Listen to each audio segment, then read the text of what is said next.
Oh, very good. and possibly be helpful. Very good. So add your intelligence and wisdom together and double that total. And that's your percentage chance of successfully acquiring that proficiency in Underdark. It's like a regional herb lore. Gotcha. So, and even if you fail, when you go up the next level, you can roll again. Okay. Okay, hang on. And then, let me get my calculator set up because I'm not sure I'm going to be able to do the math in my head.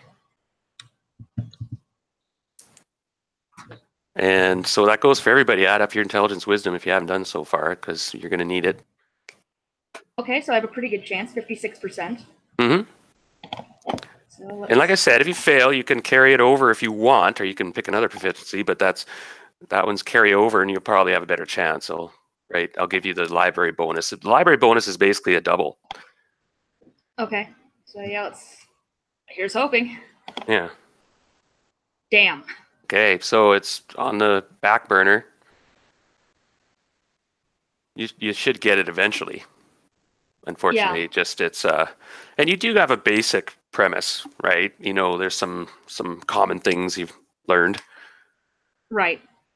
But to be full on to prepare stuff for countermeasures and all on, it's still learning. Anyone left on the first day, or has everybody done something? I think everybody has. To gather, like, does this place have components for like? Yeah, they do. This place is well stocked. Oh yeah. Is seeing if I could can I get some stuff to take on the road in case? Oh, and of course now they're short on some sages right now, but they do have assistants. Like there was a lot of scribes and such. Remember? And so they can help you, and they take you down to that study area, and there's a big area that's your eyes go wide as you see like, holy, do you ever have they got even have a humidifier and stuff in a little enclosed little room, with the glass door, so they can keep certain temperatures and stuff. And there's a couple specialists here that are. And he'll gladly pay for everything if they want. Well, they'll right now you're in really the good books, and there's quite a lot of stuff there, so you can stock up all your components you would need, unless it's something extraordinarily rare. They pretty well have everything here. Basic stuff to help with healing and regeneration. Mm-hmm. And that goes for Leto as well. He's not here, but he can do the stock up on his components. Unfortunately, now Jang, necessary stuff to make. You may ask them if they happen to have some of your components, and I'll give you a roll to see if they actually luck out. And they, oh yeah, we do happen to have some of those. And then, all right, so you can roll. Let's see here. I would just make it. It would come down to luck because those rare items, right? Mm-hmm. So let's just a 20-sided die, and you want to just roll high. 16. Okay. It was 15 was the number I was thinking.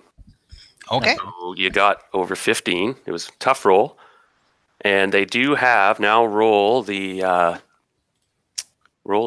2. No, let's see. The 3 die 4 to see how many grams of the really expensive stuff. And we'll have to give it a name. Melange. Dune reference. You're probably going to end up using that one later. Maybe something different. It's a special stuff. Yeah. What did you want to call this one? Melange. Melange. 7 grams. That's worth, a lot of bucks. That's a couple grand gold pieces. Okay, so everybody's done the first day. Accomplished. Hey, Jim. Howdy. We're just wrapping up. Everybody's done their first day studies, and everybody's succeeded. Oh, pardon me. Sorry, Boudica. She has to wait a level to try again. So it's the next day. That night, they have a bit of a celebration, by the way, and a lot of gnomes are there. It's a bit formal, though. It's not like a big party. It's not like Hamlet or something. But it's sort of like a big dinner, and there's entertainment. There's a local troupe of actors and stuff come in and whatnot, and it's and then there's a moment where they say a few things about Krull, and everyone Yeah. We didn't know him well or long, but he was quite a sturdy fellow. And He so, helped us a lot, and he had a good heart. Yeah. the Poros, the mage, the sage, has been demoted. He's actually been kicked out of the tower,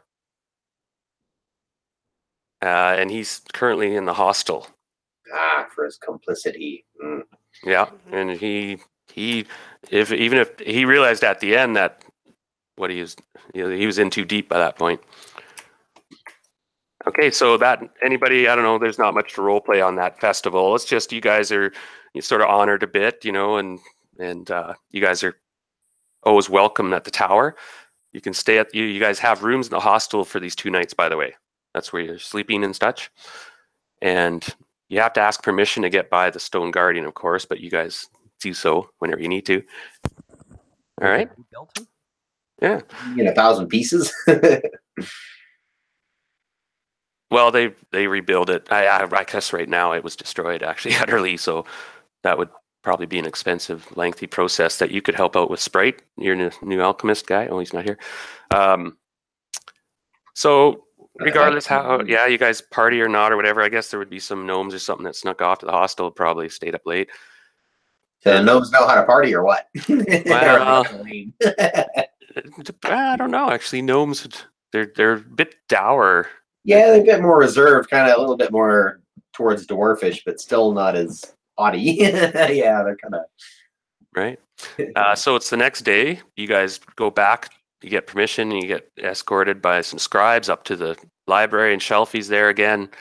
And he tells you that he is waiting. He needs to wait a couple weeks, and then the conditions will be right for him to communicate with Drew.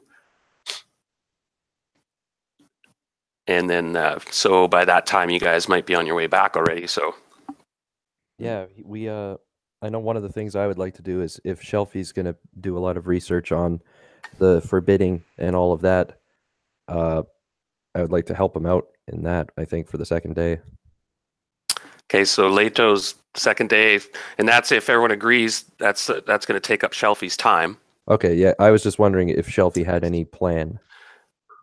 Or No, if he's just open. He says we got to use this time well, and I can help. He can help everybody else a little bit with their stuff, and that's the part of the bonus they get in the library. But to focus on one thing takes his effort, and that might be the wisest choice, though, unless somebody has something pressing. Yeah, someone else can take him because I know Zhang with you. Got to figure out what's going on with you. I used my first day for research and got a really good roll. I found out a lot about the herbs and stuff for that, and that there is a cure, but that it's not here. Oh, nice. Okay, well, that's good.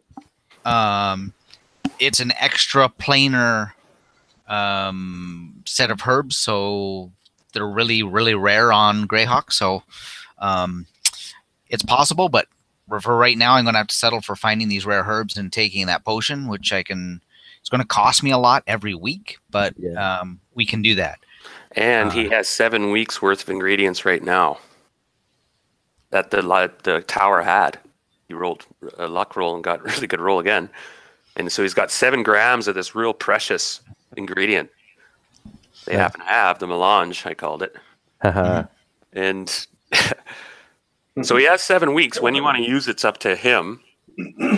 Snort some lines. Orange lines. It'd be orange like an orange powder. So it's a really rare herbal tea. Does anybody? Let's start going across. Whoever's ready can declare if you're not helping with the forbidding research. Tell me what you're going to do. And the more people that research, the better chances, of course. But you don't. With Shelfie's help, you'll have a good chance, Jim. Remember, right? The way it worked. So let's start with Brad. Did you have something? Yeah, I'm just trying to figure out if there's any proficiencies I'd want to take here. Or improve on. Well, okay, so that's all right. Has anybody got their plan for the day? Other than the forbidding research, I was actually going to see, but no, that wouldn't work. I was wondering if we could take some of these books with us, like some of the ones that aren't, so arcane or ancient. Like things that we could find useful. Like I'm going to take those demon books so I can research that on the road. Well, PR's had 11 books.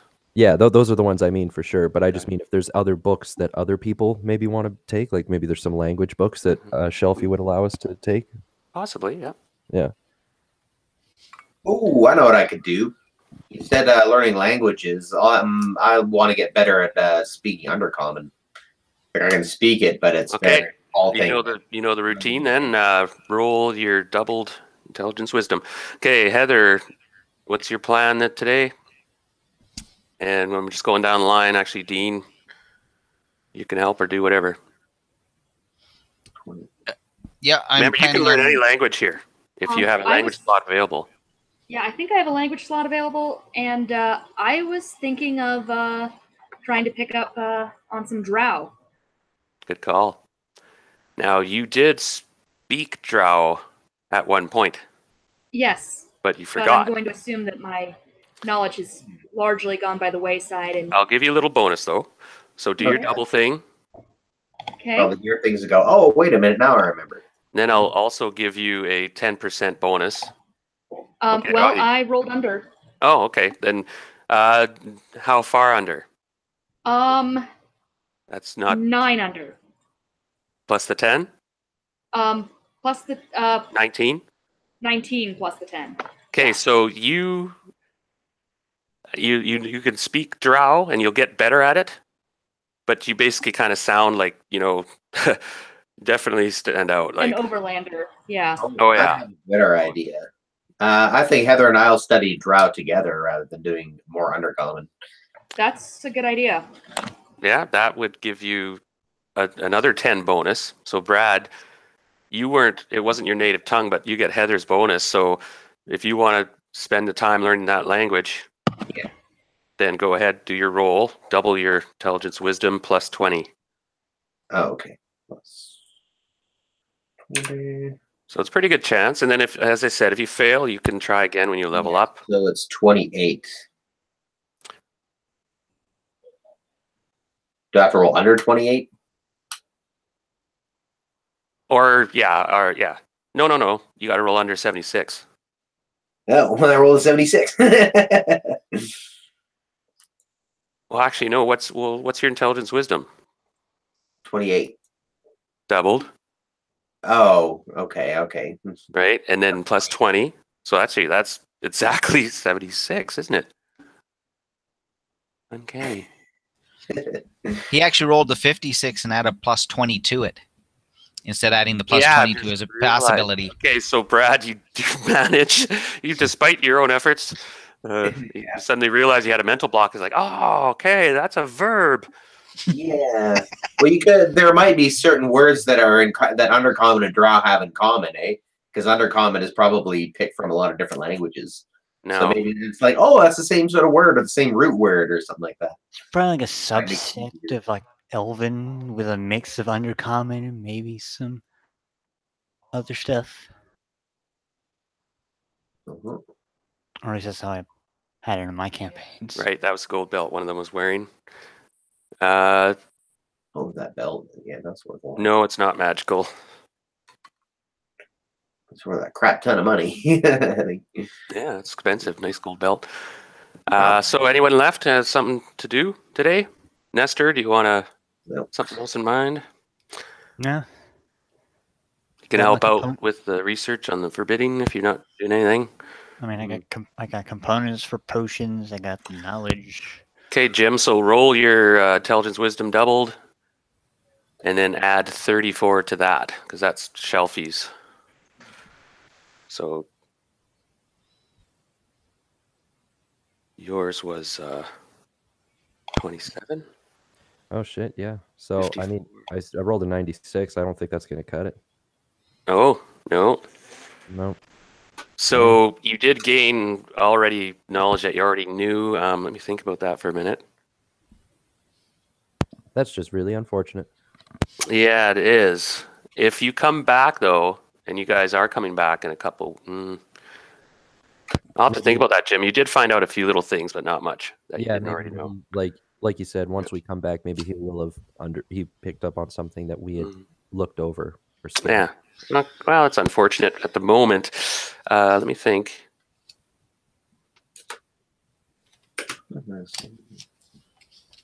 You did find out that there's a possibility that the tree can be replaced. Mm-hmm. There's That's kind of what that was one of our ideas as to what the star actually is, because it was called a seed, right? Figure that might have play in with the tree. Mm. Yeah, and you looked that up too, but you didn't roll good, so you didn't find a connection there. You tried checking out that lead and it didn't go anywhere. Okay, that's too bad. All right. Yeah, you pretty well had to roll like over 80 something, I think, or under 80, late 80s, because his was 34 plus yours was what, 54? Yeah. Yeah, so you had to roll under 88, I think. Yeah. Darn it. All right, so anyone left? Moving along. Now, who's interested in the Labyrinth? This is going to kind of be a one-on-one, everybody, so there'd be a bit of time if you want to tune out, I understand, or whatever. And it depends how it goes. It could take a little while. So far, Leto has volunteered or wants to go up there. Yeah. And Boudica was undecided.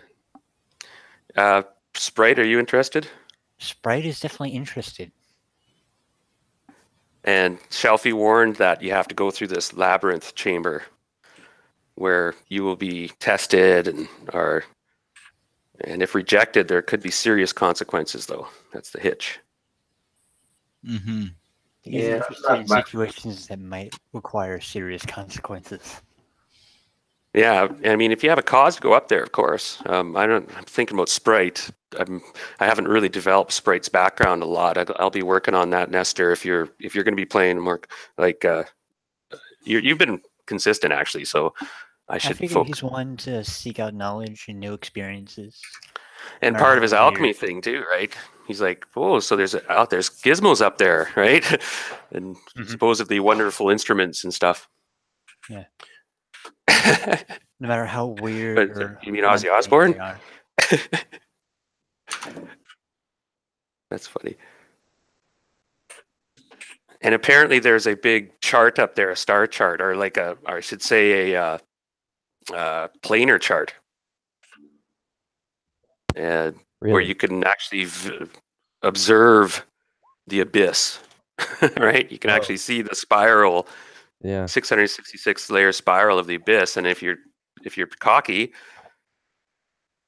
you can head in. Oh, I see. Gotcha, dude. Of course. You can actually go right and take a closer look, but you could get in a lot of trouble. Got to know what you're doing. Mm-hmm.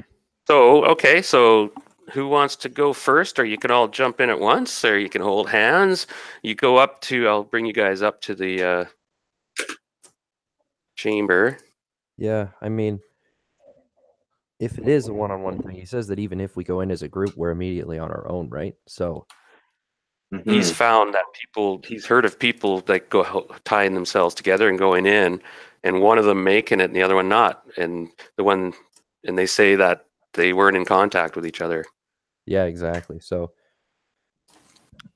yeah, no matter what, despite how you go in, you might just end up magically separated and have to take it on one-on-one.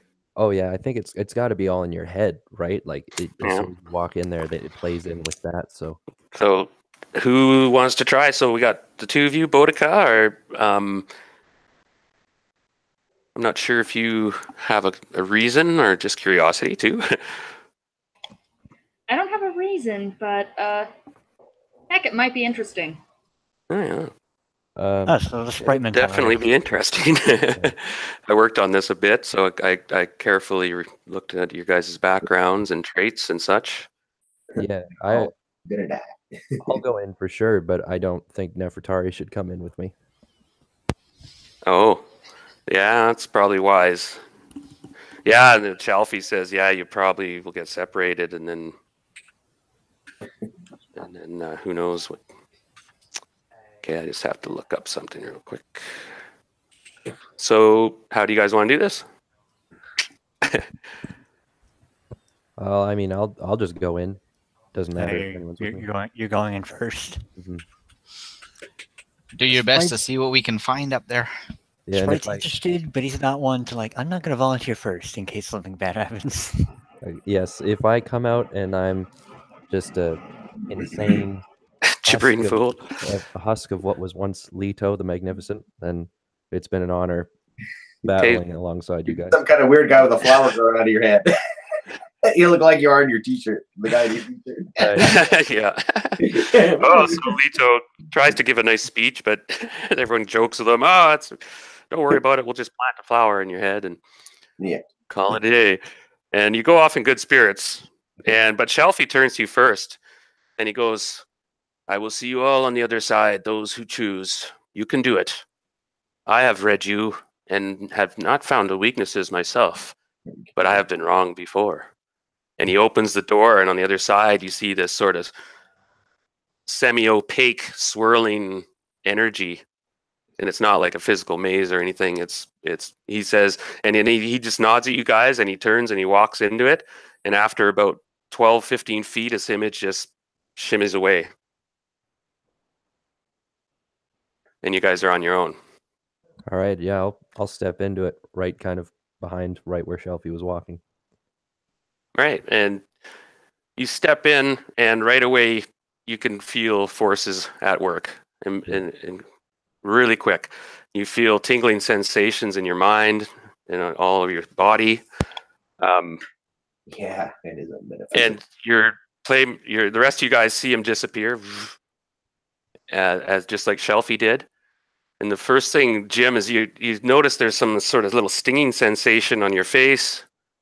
And it's coming from one side, like there's a wind, and suddenly your feet are walking and unstable, like before you were walking on hard, and then now you're walking on sand, it appears. And the wind, it starts to clear, and you start to look around you, and you're not in the room anymore. You're in a vast desert, a huge desert, massive dunes, and you're shocked with there's these other memories and such, kind of deep down in your cells. And the stinging is of this fine particles of sand because there's a wind cutting across the dunes, and you happen to be in the wrong spot, kind of, and you duck down a bit and look, and you can see forever there's dunes. Yeah. And you see somebody walking towards you, and it's mirage, kind of. You see them, and then what? And then they're gone. And some of these instincts kind of kick in. You're starting to realize, yeah, what am I seeing? So what would you like to do? The figure, hard to estimate how far away it is. It's like 300 meters. All right, well, I'm going to advance towards it until I can gauge, if it's good or evil. Yeah, so you go down into the crest or the trough, and you struggle up the other side. And it's real. You're just like spitting out sand and stinging on your face and this howling wind. You crest a couple more peaks, and then you catch a glimpse of the figure again, much closer, much closer. It's on the next top, and you're both looking at each other across two tops of dunes. It's a female, and it's wearing a still suit. No, oh my God. Okay, quick question. Are we both walking in a way that isn't rhythmic? Now you've suddenly got this pang of a bit of fear, and you notice that she is sort of shuffle stepping. And I would make sure that, when I'm walking, I'm doing the same sort of thing. I don't want to attract a sandworm. She paused for a moment. You can tell it's a she just because of the contours, the silhouette. It must be a woman. Are you pretty sure? Is it Ghanima? I guess I'm not close enough. Well, she walks down. She does her shuffle step down the other side of the dune toward you, and so you can meet her or you can wait for her. No, but she's coming toward you. I'll meet her, I guess, in the trough. It'd be better than standing on top. And she's disconnecting face filters and stuff and pulling aside the cowl. And the last time you saw her was long ago. That would have been, you separated from her about a year ago. That kind of depends. I wasn't sure if originally you had made it so that she had left before, and then I was with the Giants for She had. Yeah. So But, it could have been years at this point. Yeah, it would have been about 10, 12 years. Because she left when she was like 8 or 9. And so it's been about 10 years. But it's Ganema. And she's your age, and you're looking at yourself because you're twins. And she's like, so, hello, dear brother, she says in that lilting voice. How can this be real? Oh, it's real enough, brother. Why did you abandon me? Think you abandoned us, or you were taken, as far as I knew. Have you been searching for me?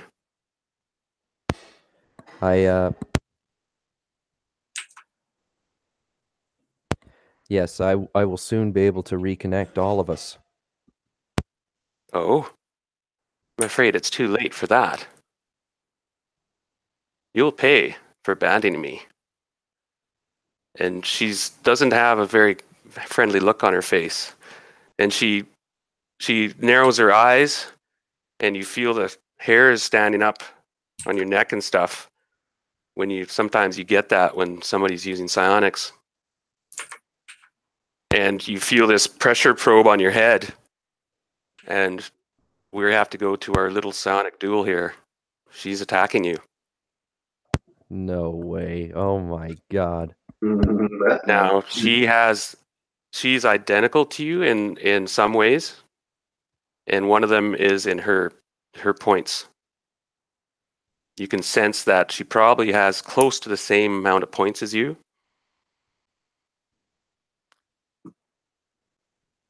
Now, I'll give you a minute to think here, and I'm going to have to just reference my notes quickly and get the player's handbook ready for this. So everybody, we're just going to be doing a psionic duel here, unless something else comes up. And you know there's something wrong. You know, like, yeah, this can't be happening yet. You feel the pressure and the power. And she looks real, and the sensations feel real.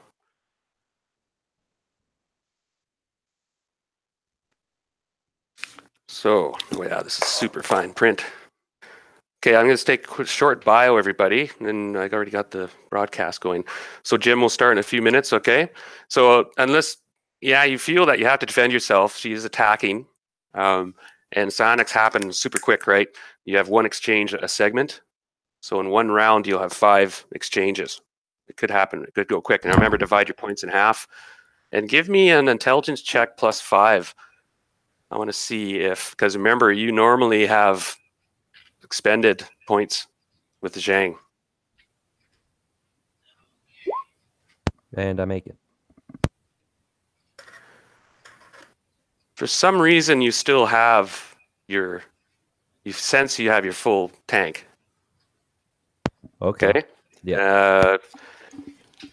And you're starting to realize that this room is very weird.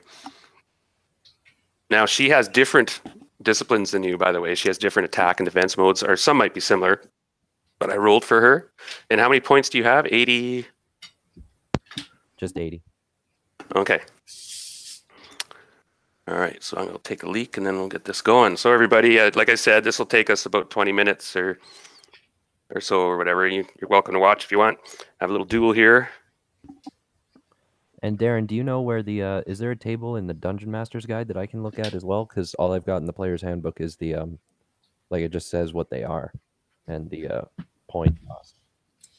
Yeah, I'm trying to think. I think the Dungeon Master's Guide does up psionic combat. I think I'm close to there, actually. Well, we're not supposed to look in the Dungeon Master's Guide, but oh well, what he doesn't know, it won't hurt him. Yeah, there is. Brad, this is being recorded. He's gonna watch through this later. Oh yeah. No, he won't. He's too busy. Oh yeah. Here we go. Psionic combat tables and notes. Yeah, it's in the DMG, page 75, 76, 79.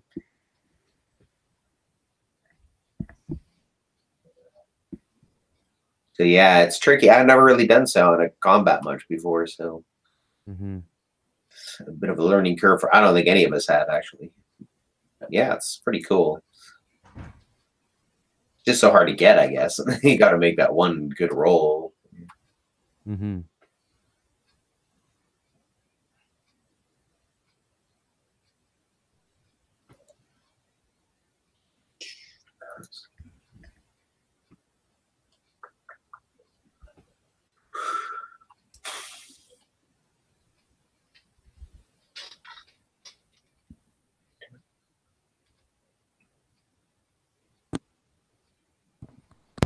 Okay, Jim.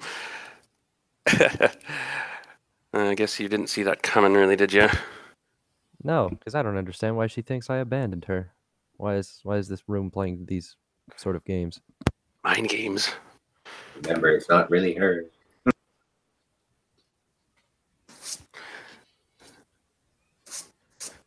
Right. Well, it's how is it possible that this happening is, well, for the moment though, at right now, she is okay. I have to quickly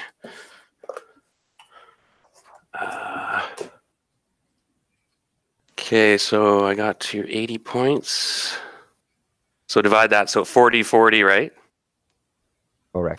40 attack, 40 defense. Ready? Yep. Okay, so first round, declare your attack and declare your defense. B-H. Okay, actually don't say it to me yet. I just have to select. I'm not supposed to hear you yet.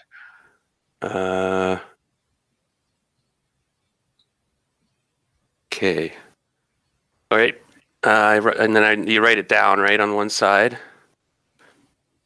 And then her defense is going to be...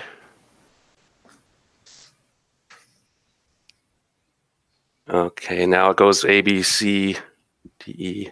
I should just write that down on there. Hold on, Jim. Sorry about this. I just have to...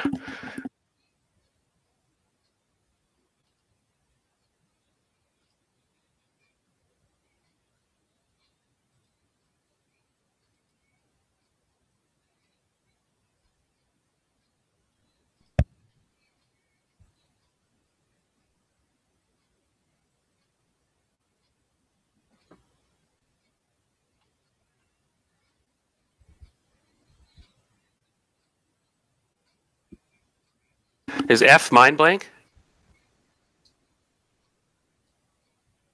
H. I. Tower of Iron Will's J, right? Yep. F is mind blank. Yeah. Okay, so she uses her attack mode is C, Ego Whip, and her defense was G, Thought Shield. Thought Shield costs $2, so -2 off there. Minus the cost for casting them, right? Yep. And then she used Ego Whip. How much is Ego Whip? 7. 7. Oh. Okay, let's cross-reference. So I'll do her attack first. Yep. Ego Whip. And you used what? Mental barrier. So you take 3 points. Oh, good one. So -3 points off your defense. But it's 0, it says. You're Sonics versus Sonics mental combat. I cross-referenced 80-point Ego Whip. You remember, go to 80 points. Oh, the full. Okay, yeah. Sorry, right? I thought it was the half thing. Okay, 10-4. No, use the full for your power. Yeah. And then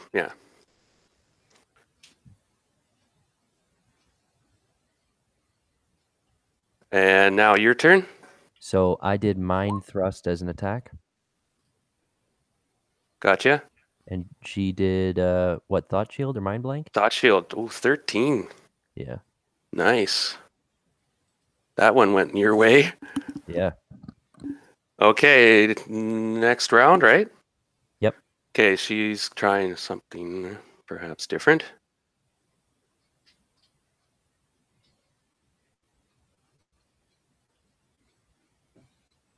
Okay, I've got...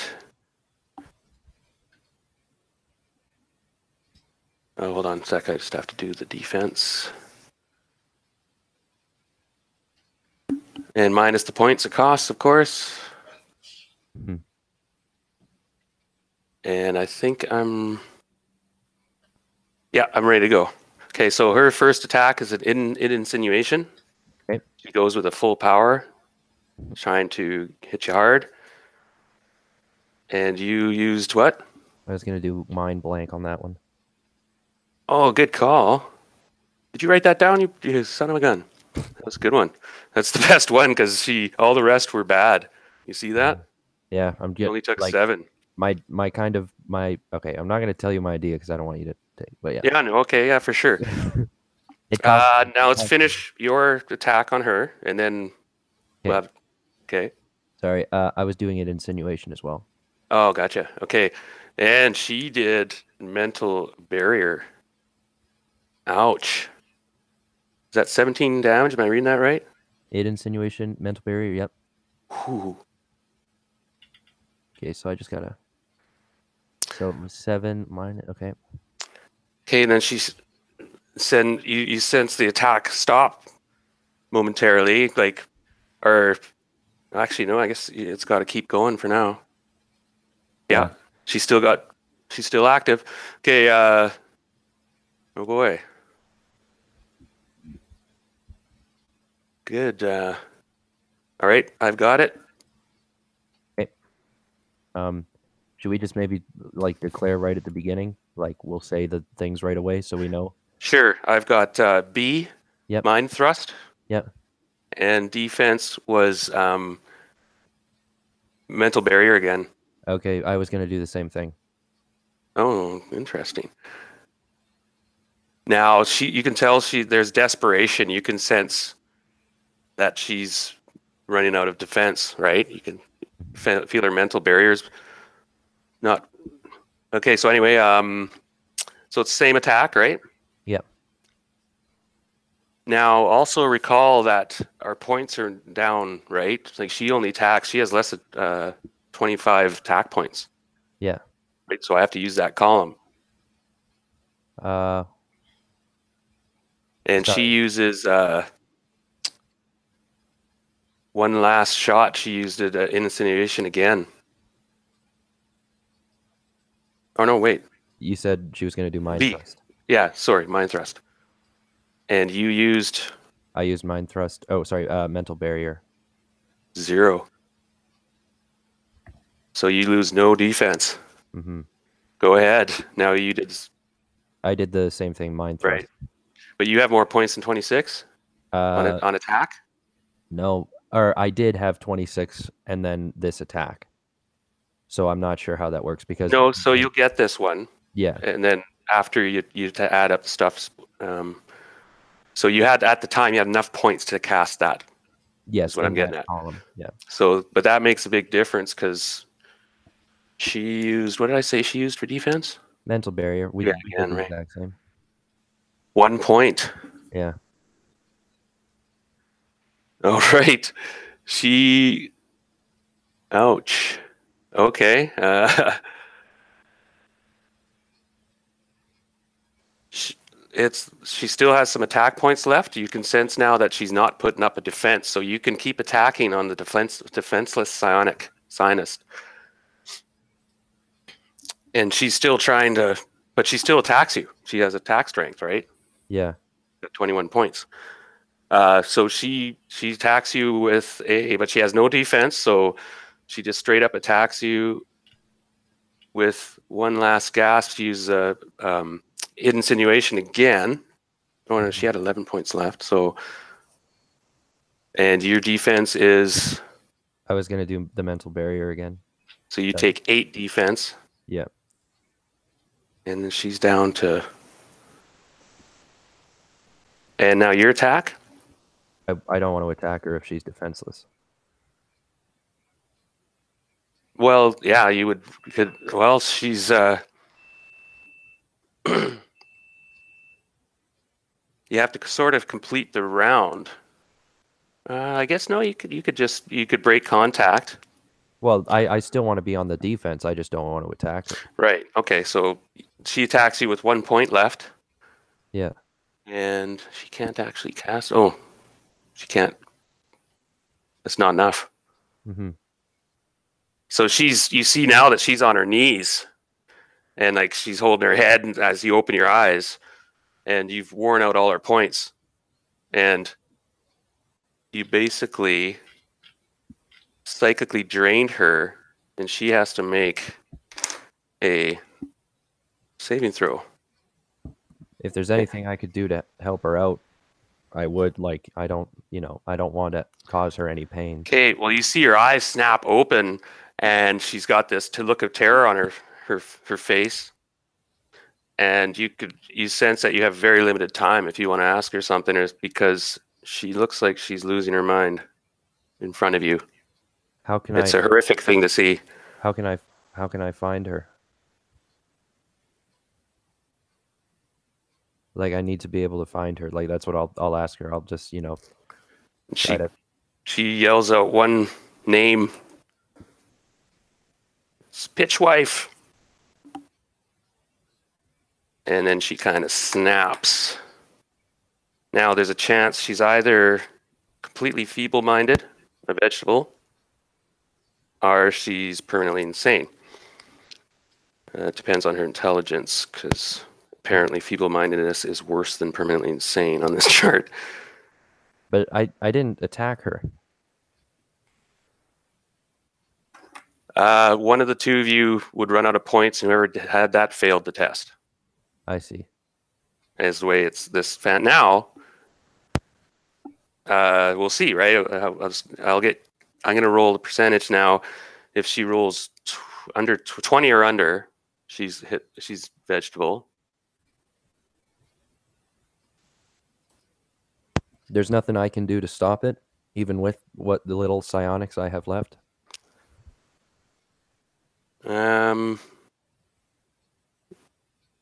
No, and you feel the storm getting much worse, and you smell a sort of flinty smell in the wind, and there's this sort of scratching noise getting loud very fast. Oh, and no. You're confused, and your sister there now, she's clasped on her side sort of, and she's just staring into the sand, and she pulls out from her back a thumper. Yeah, okay, I want to take it and turn it on and get it like as far away from us as possible.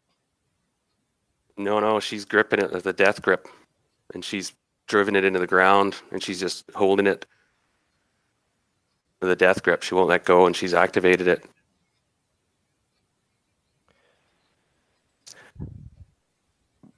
Shit, I can't pry her off of it. I can't. You got 5 seconds. If I can't pry her off of it, I'm gonna have to run.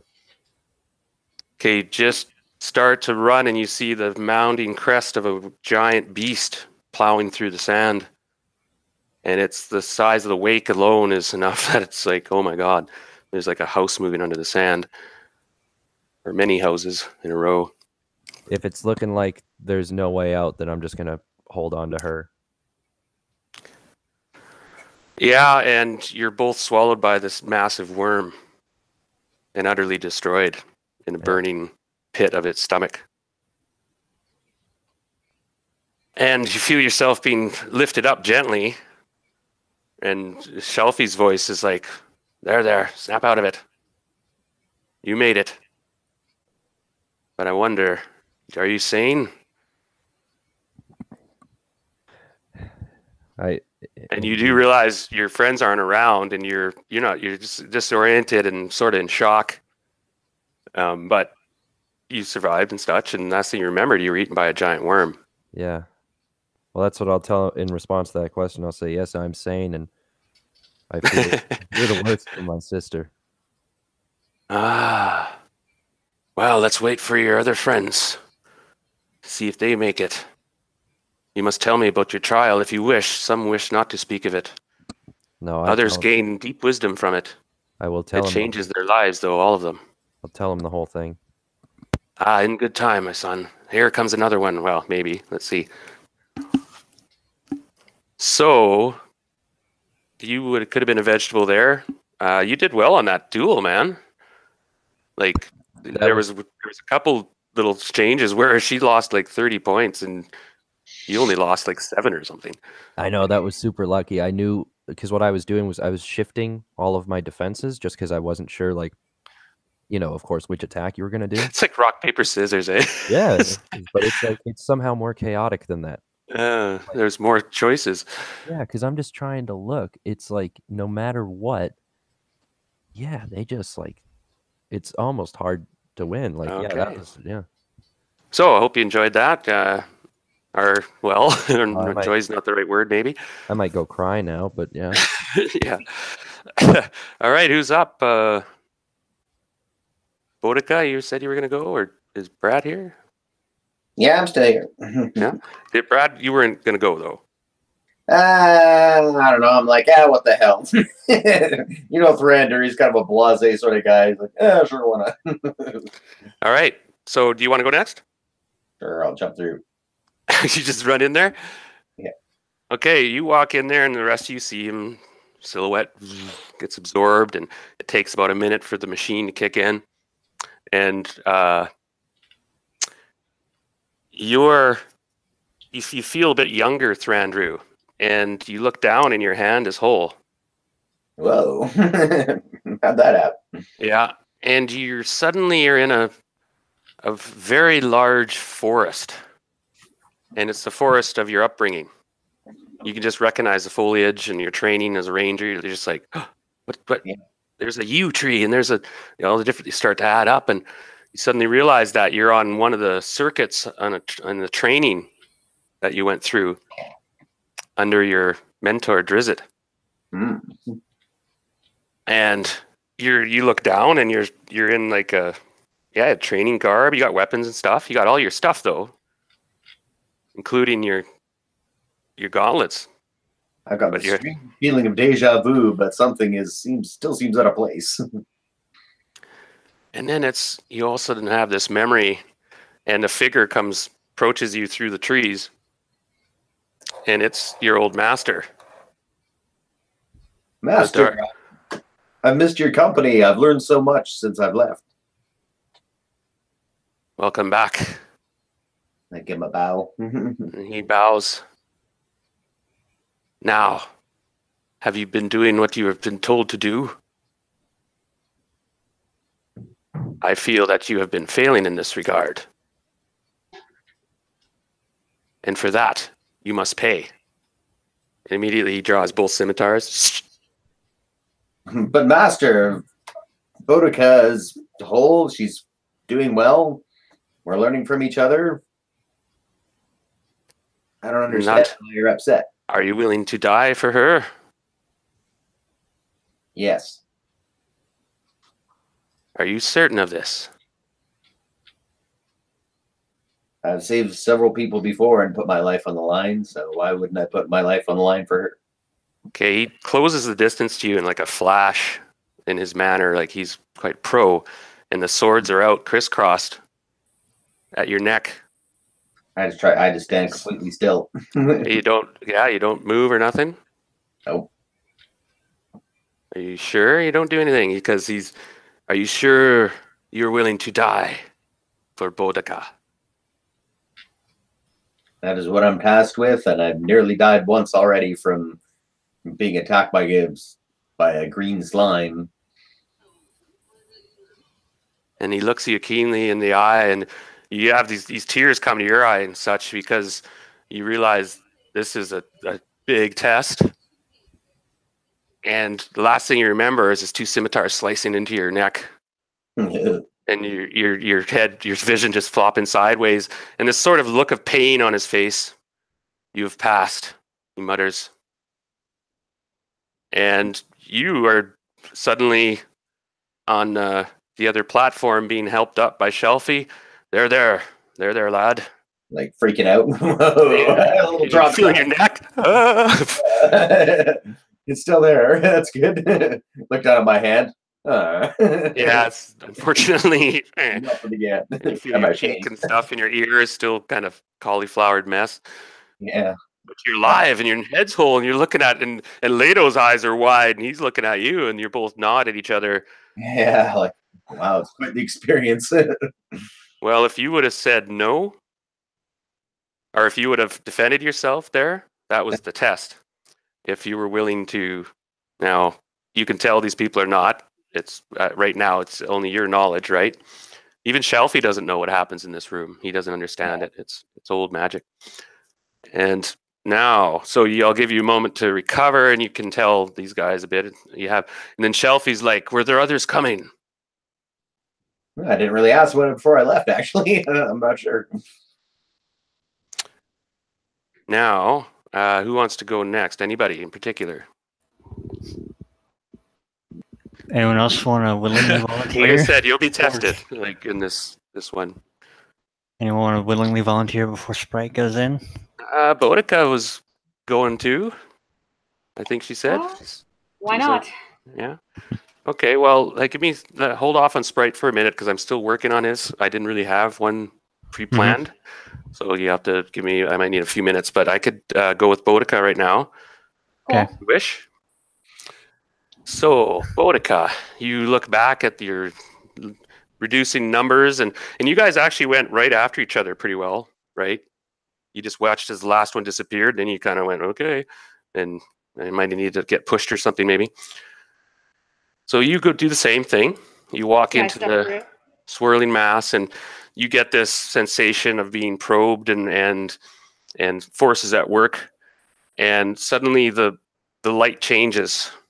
First of all, and you find yourself forced into ultraviolet or infrared, or what do they use again? Infrared. So it takes you a minute. You rarely use that mode, right? It's your natural mode of looking is sort of like with natural light, right? Right. But all of a sudden, there's no natural light, and you see that the place is eerily lit to accentuate that other vision as well. And you suddenly have incredible deja vu and memory. You look down quickly at yourself and you realize that your garb has completely changed. In fact, you sense that you have makeup on quite a lot. And your hair is done up in this style that brings back memories, your earliest memories when you were like 2.5 years old. And you were back in the Underdark. And you find yourself back in that place, but now you're older. You're your age now. Okay. Garb you're wearing has like a sort of spider motif to it. There's, all sorts of imagery and such, and you're garbed up, sort of as a priestess to Loth. The room starts to come. You're in a room. Suddenly realize, and it appears to be a sort of very dark and twisted temple. The motif of debauchery, gore, and suffering is only surpassed by the spider motif, possibly. And there's an eerie chanting going on in a language you've recently topped up a bit, and there's a dirge going on to Loth. Okay. And I'm not sure if you read a little blurb I put in weeks ago. I don't think I ended up finding it, no. The one about the priestesses? Yes. Yeah, it's a good one. There are piles of bodies around the room. They appear to be female elves of a young maiden age. Okay. And they're all dead. And they appear to have had all their hearts cut out of their chests. And they were so busy doing this that they were just throwing the bodies to the side.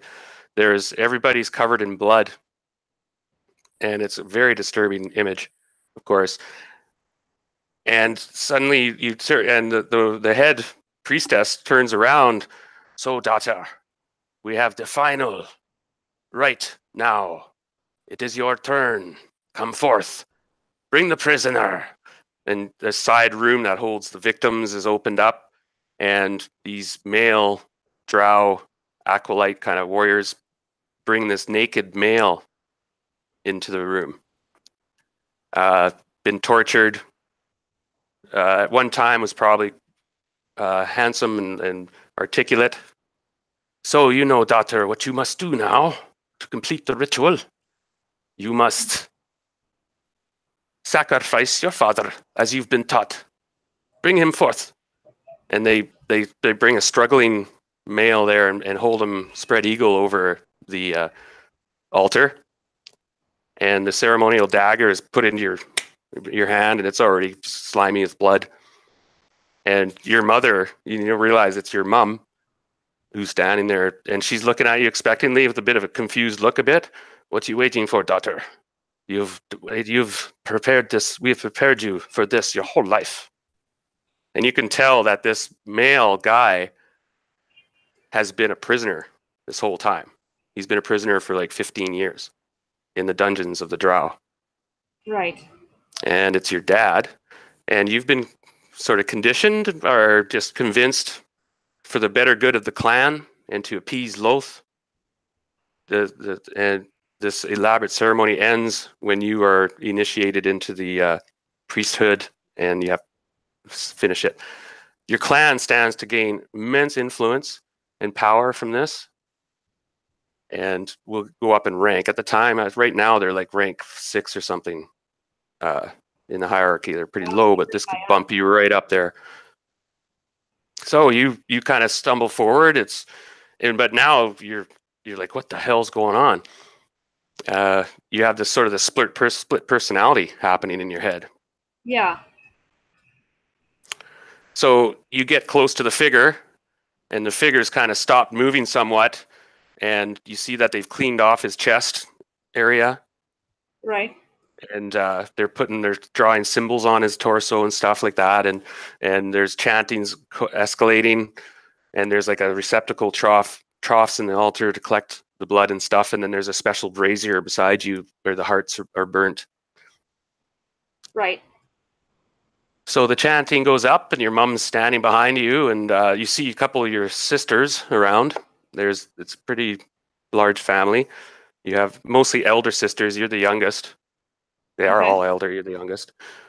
But you recognized a few of them, and you're just, oh, yeah, and there's so-and-so, and then there's first boys there. I mean, they always sacrifice their third-born males, always sacrificed, right? And you know that. Suddenly everything's coming back, and you're like, oh, yeah, okay, this is for the good of the clan. So what do you do? Now, you were told, this is conflicting, this is something different here, because you originally thought you were supposed to kill yourself. Yeah. Or go willingly to sacrifice. So something's changed, and that part's confusing you, and you thought your dad was dead. I did, yes. You thought he was gone. He was dead for 15 years. You thought he was dead. Apparently, he's been in the dungeon this whole time. Yeah. Yeah, that is confusing. Very. And you feel a great desire to be, like you have your instincts as a drow are really kicking in. Oh, that conditioning. As they probably should be. Yeah. And you're very excited, like this orgy of blood is now starting to excite you more than, at first you were shocked. It was like you entered some weird dream. Right. But it gets more, it seems very real. It is real. You're just like, there's your dad. And he's being painfully stretched over this altar. He can't even really see you.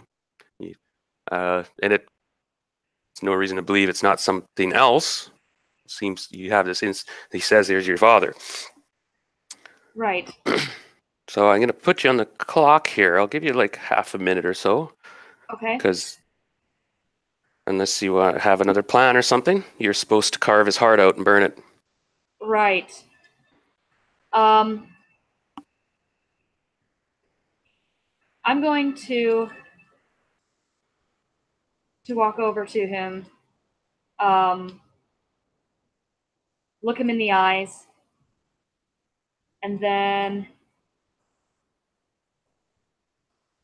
I'm going to turn around and stab my mom. Oh, well played. Oh man. Now she wasn't ready for it. Because one moment you were the loyal daughter going to conclude this elaborate ceremony, and suddenly you spin around and drive a dagger hilt deep into her chest, and she just her eyes go wide with shock. She looks at you a bit, and she coughs up some blood. You traitor! And I say, I will never be like you. Traitor! And she just slumps over sideways, and as you feel numerous magical effects and weapons pierce your body, you're eviscerated in, well, seconds. And you're dragged over to the altar, and then your heart's carved out. And the last thing you sense is your heart being pulled out and thrown on the brazier. And they're trying to salvage a situation, perhaps, or just getting revenge. And you find yourself being a sacrifice to Loth. And it looks like your dad would be the same. After they do the same thing to your dad, they force you to watch them do it to your dad. They hold your hair and just say, watch, and traitor. And your sisters take over, right? They move up. Oh, yeah. And they grab him and they carve his heart out expertly and burn it in front of you. Watch, traitor. And then your turn, and that's your last memory, is your heart being carved out. And you pass the test. In a way. You do have, it wasn't the thing, the answer was to actually take his place. That was the optimal answer, just to let you know, Heather. But yours does work, but it did affect you. You do have a temporary kind of condition. Okay. All right. Now, it's going to be, I'm going to roll for it in the DM guide. And it's how temporary, or it could be recurring. It could be like a schizophrenic trait, or, manic depression, or bipolar, I guess, modern term. We'll get to that. So, but you do get helped up by Shelfie. And he says that, you truly did see something, yet you passed. I sense a harm done, though. Something of your own making. We will discuss it soon. Are there more? So Sprite and Zhang studying. Now, Sprite, you kind of, well, nobody's come back yet. It's only been about 5-6 minutes. So you head in there. You soon walk in, and you suddenly, the first thing sensation hits you is the smell of burning trees and bodies and burning stuff. And kind of start to look around, and through the smoke and the sparks and the flames, you can see buildings. In fact, you can see it's originally was your home village, which was a tree village in the gnarly forest, and it is now seems to there's a catastrophe going on. Everything's torched and burning. You're looking around to see who caused this or what happened, and you start seeing the bodies and lots of gnome bodies and such like that, and you're like, oh no. And you make your way around the village for quite a while. Can this be real? Can this be real?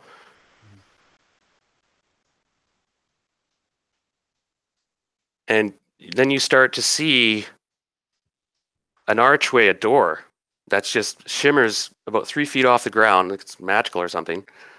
And in there's some people looking in, and they can't seem to see anything. They're just looking in, but they don't seem to indicate they see anything. And you think you recognize Leto and Shelfie and perhaps Boudica, and they're all looking in to this, and you're like, what are you guys doing? And you could walk over there to leave this place.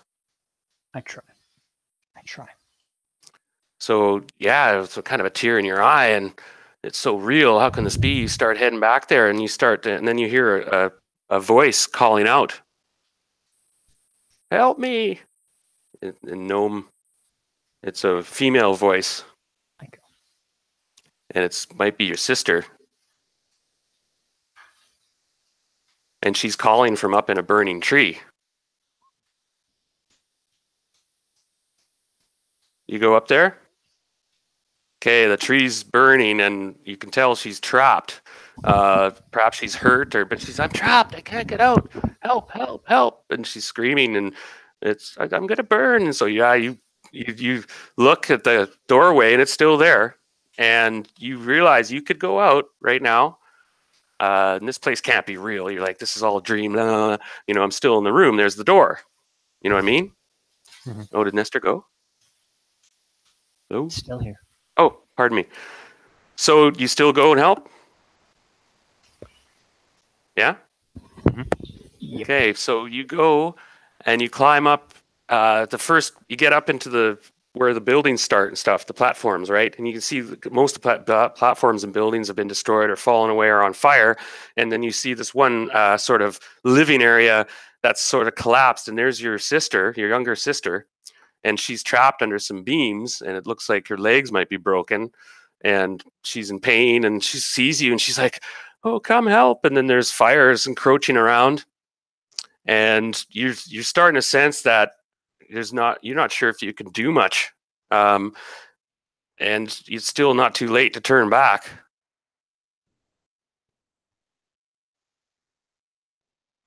But you're muted, by the way, but where'd he go? Just in the middle of his thing here. Dramatic moment. Yeah, I think he was looked like he was getting something ready, but I'm not sure.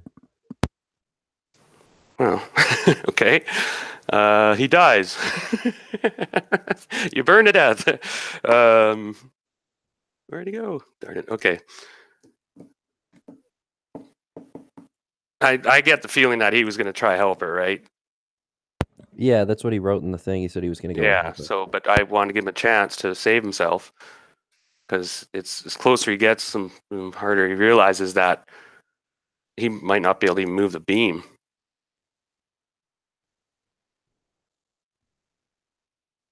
Yeah.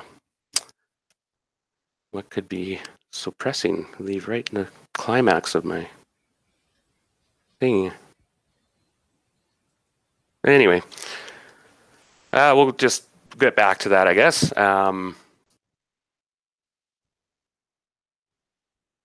So I kind of have to wait till he gets here. Now, Zhang, you're busy, I guess, while you watch them go, and then they must have made it, I guess, so far. You don't see anybody coming back. You've been waiting a while, and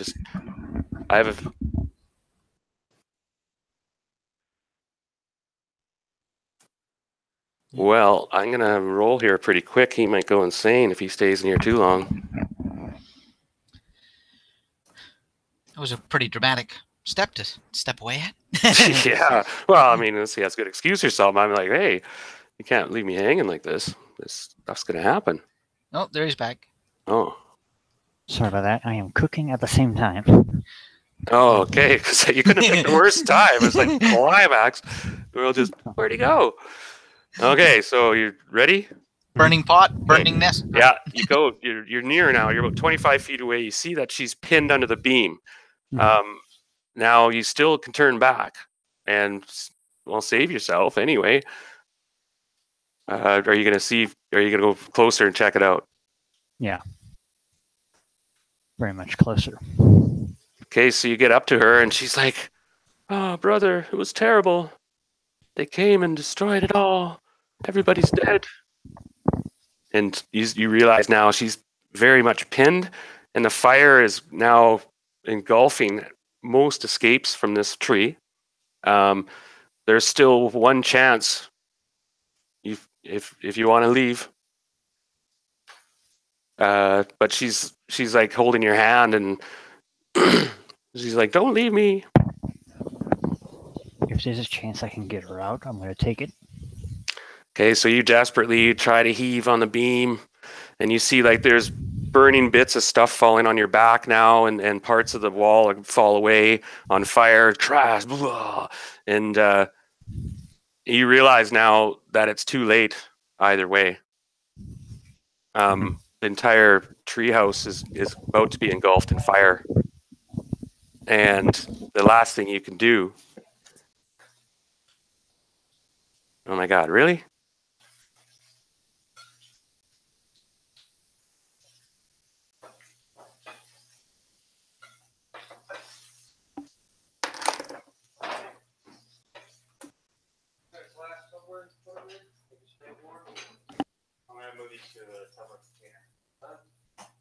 Damn! I'm gonna wash that. I'll take care of it. No good, right? So good. Wash it off. Put it in there. I know.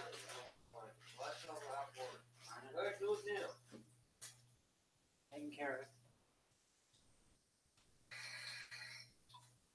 Anything on it? No.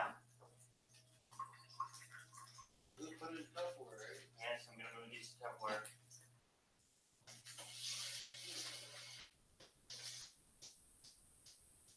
I can't account for the cookiness of a burger, okay? Yes.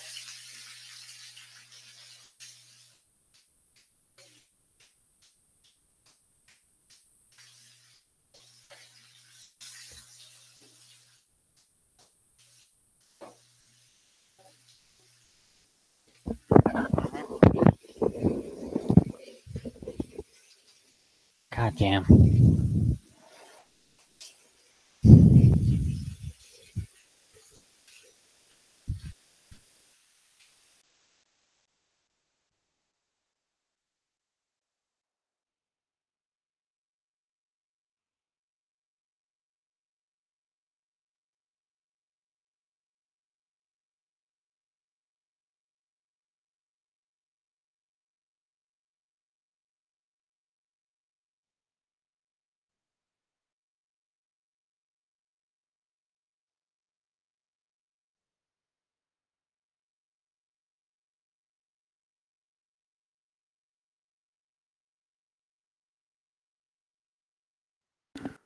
Okay, there he is.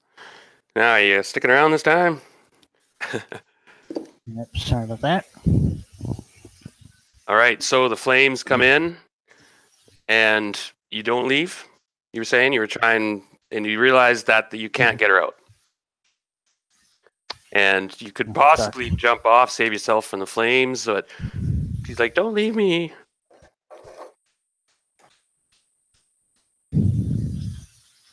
And you're both burned alive. And you yourself are helped through by Shelfie. But you were in there too long, a bit too long. And there might be an effect. You'll have to roll for this. What is your intelligence and wisdom put together? 52. 52. Oh, that's doubled though, right? Yeah. So 26. Mm-hmm. Just normal. Okay. Okay, so roll a 100-sided die. 0, 3. Interesting.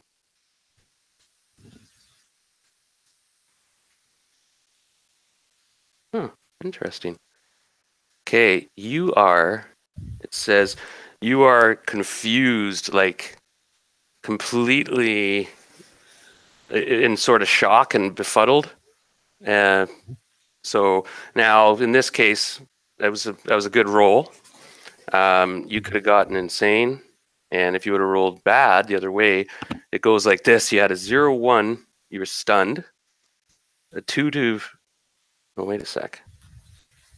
Oh, a 16 to 90 is confused.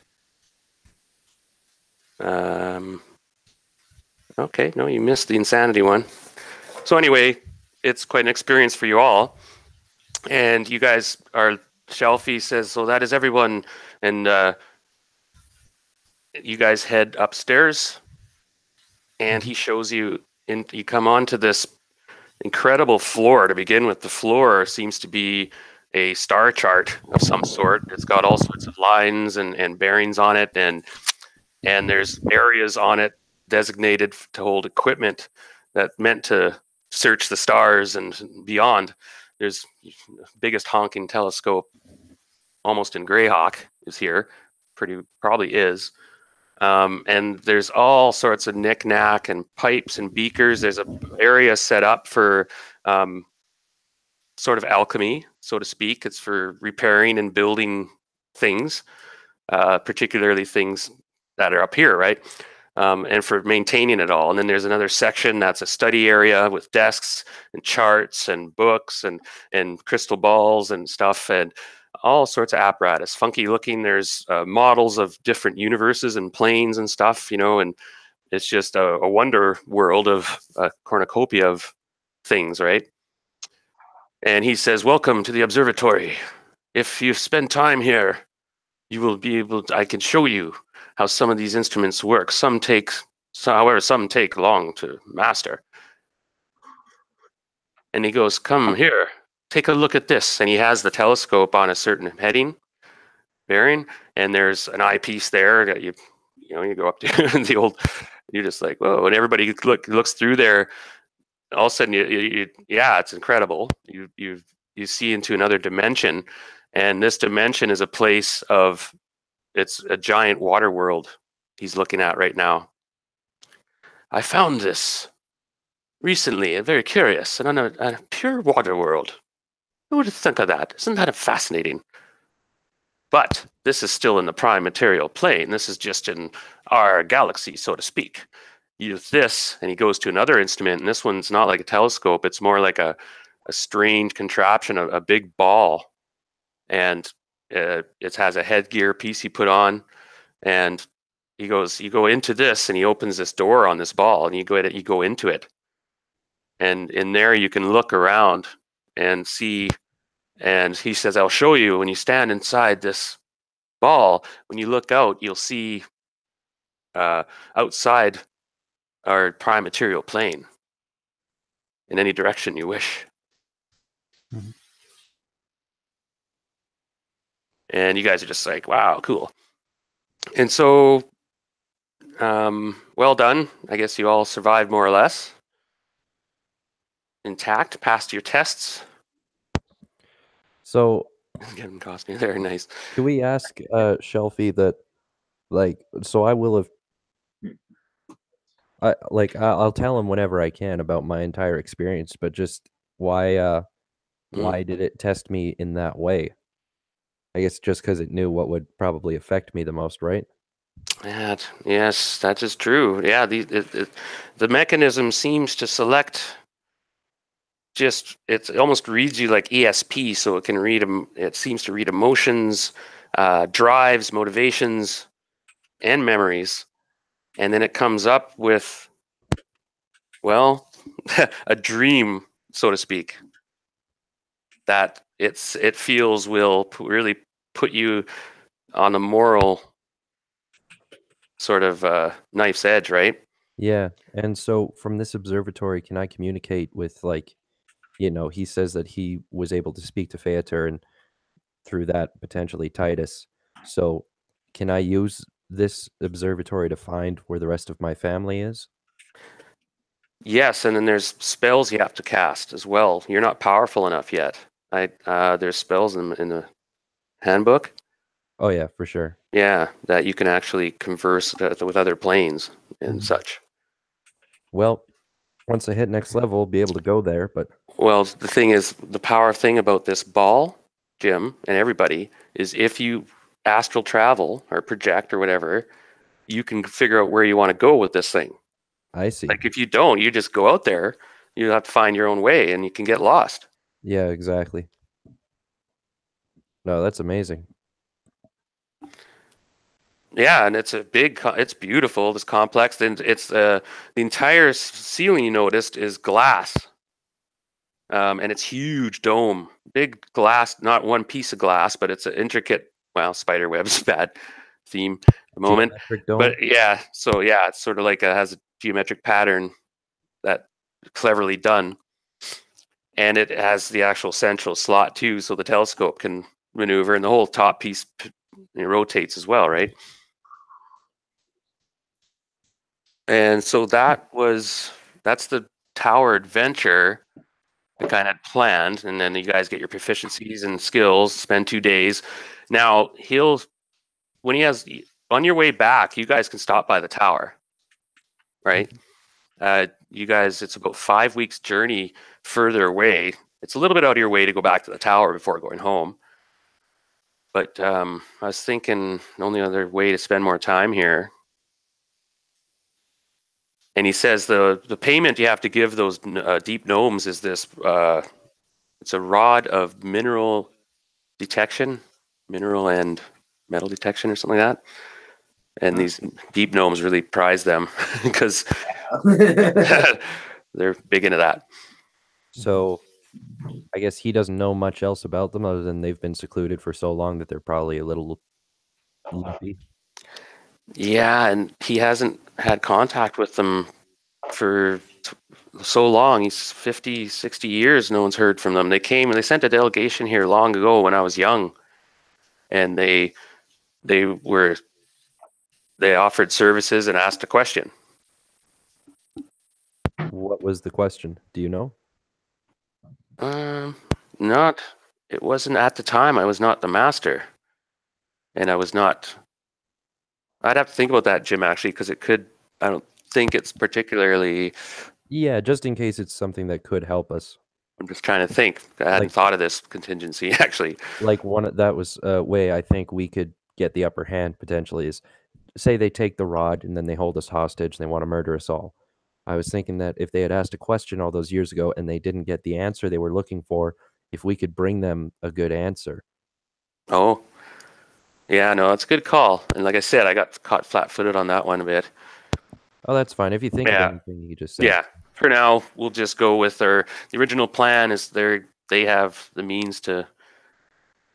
And they said some of the stuff here they built for us back then. Like we used to have business with them.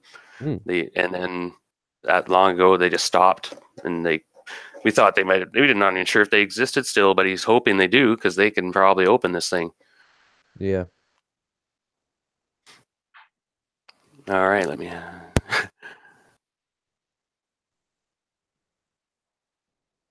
Oh no! Hey, no, Brad. No, it's Andrew. I'm not making judgment there. It was a test. Oh no! I just think that's what it picked out of my brain. Good call. At a certain point in combat, there, I saw her getting surrounded there, and I was like, when I run over and help her, but I'm like, the door. 8 more guys are gonna pour through it. No, yeah, but you might feel guilty about it, and then he picked up on that. Like that's what this thing does, right? That's what I picked your guys' brain for. Okay, so even if they were doing a good job, this thing would pull a head game on them, right? Now with Sprite, his was. But that's what I think. That's where they got it. He got that seed from. Yeah. And Sprite, of course, he suffered some pain and anguish, but did the right thing. Stayed with his sister and gave her peace in her death, right? So she didn't die alone. That was the test. And if you would have ran to the door, by the way, you would have popped out the wrong side and probably vegetable. So that was the right call. There, Sprite. Yeah, it's true. Yeah, it was. But you can, powerful stuff. This illusion. Yeah, it really messes with your head.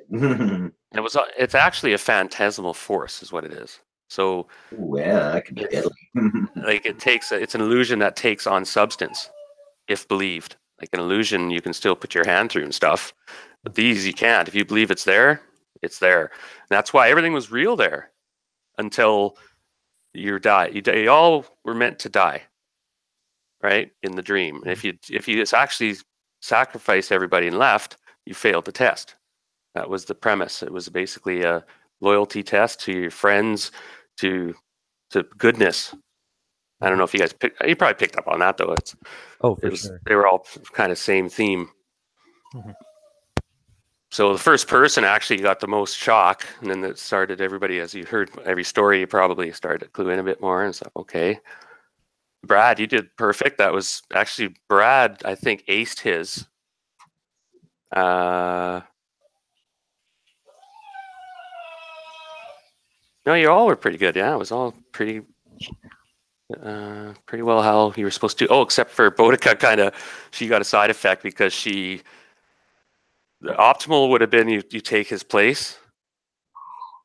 And but it worked. You killed your mom. Yes. The alternative. All right, so we'll take a short break, and then you guys are ready to play for a bit more? Off to the forges? Yeah. Yeah. Yeah. How long can people play for?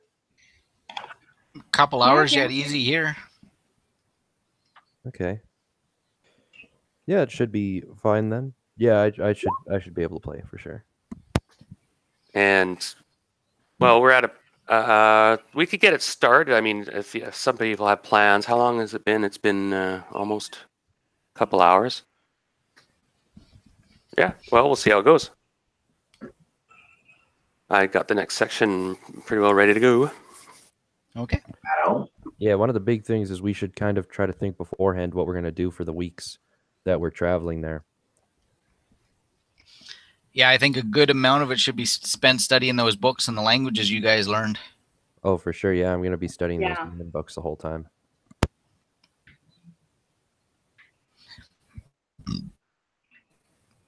Oh, excuse me.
That makes total sense.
Okay.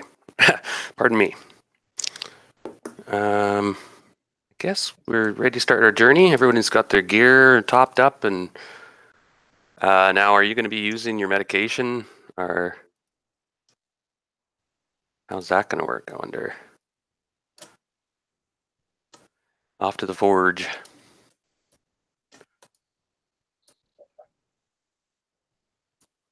Check, is this on? I think so.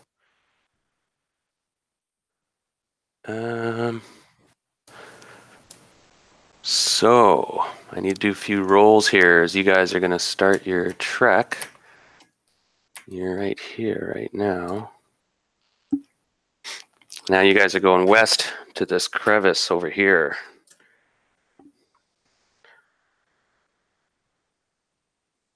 but it's really rough going, and it's way in the wilderness and very slow going. Like sometimes you're lucky if you get a couple miles a day. So it's supposed to be 3 weeks journey or something. I had a little higher, and you go way up into this hidden pass. Or no, you go way down in this crack, in the rock, in the mountain. Well, that's good to know, I guess. Yeah, and that's where they knew of. They lived there, or had their forge there. And, sorry if you're hearing any sizzling. having some grub a dub. Like I said, I'm 2 feet away from my stove. Oh, Roger. Okay, I think, is everyone else here? I think Jim's gone. Is Brad here? Doesn't have his camera on. Oh, he is. Okay. Can't tell if you're here or not. Your camera's not on. I've just been working on some stuff here, kind of. No problem. Just making sure nothing happens on the way. It looks like it's a clear sailing. You guys can actually take your folding boat up the river. Holy! You could get there in like. Oh no, that's the other party. No, oh right. I don't remember which one of us has it, but I think we did get a folding boat at one point. Yeah, and the other party of yours, Nestor. Yeah. Yeah. That's right. I'm thinking of the other adventure. I'm thinking of the other stars. When the Star Falls module. Right.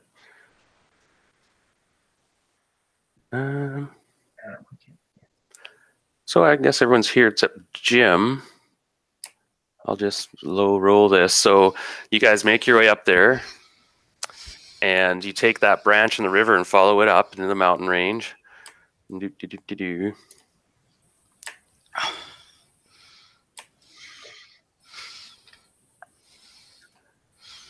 you're heading down to this deep valley, and it's full of mist. Like it's some sort of source of heat. Mist kind of hangs low in the valley. Imagine it changes level, and as you go into the valley, it kind of limits vision a bit. At the moment, not too bad though. Okay, so we're going to see the gnomes right now. Yeah, and you're bringing the star, and they're supposed to open it. Okay, yeah. And refresh my memory. Just trying to remember. Anything interesting happen track-wise and on the way there? Or I just keep note of side roads, how much traffic it seems there is. There's all the time. Yeah, make a read tracks roll. Because when you get near K1 here, isn't this working? Oh. So 73. Okay, it's that's odd. There seems to be it's hard to tell because it's kind of overlapping each other, but there's a body of horsemen somewhere recently came through there. They look more like pack horses or war horses. Yeah, they seem like pretty small horses, actually. Yeah, maybe. Oh, sorry, not horses. I should say lizard footprints. Lizard prints. Oh, yeah, pardon me. Yeah, but like four-legged, large. Multiple, maybe half dozen. And they're traveling along the road, or just across it? Across it. And they head into the river. Yeah, I'll have to keep an eye out for those guys. I tell the other people, I'm like, I see some weird, unusual large lizard tracks, so keep your eyes out. And I just realized something. Hold on. Uh-oh.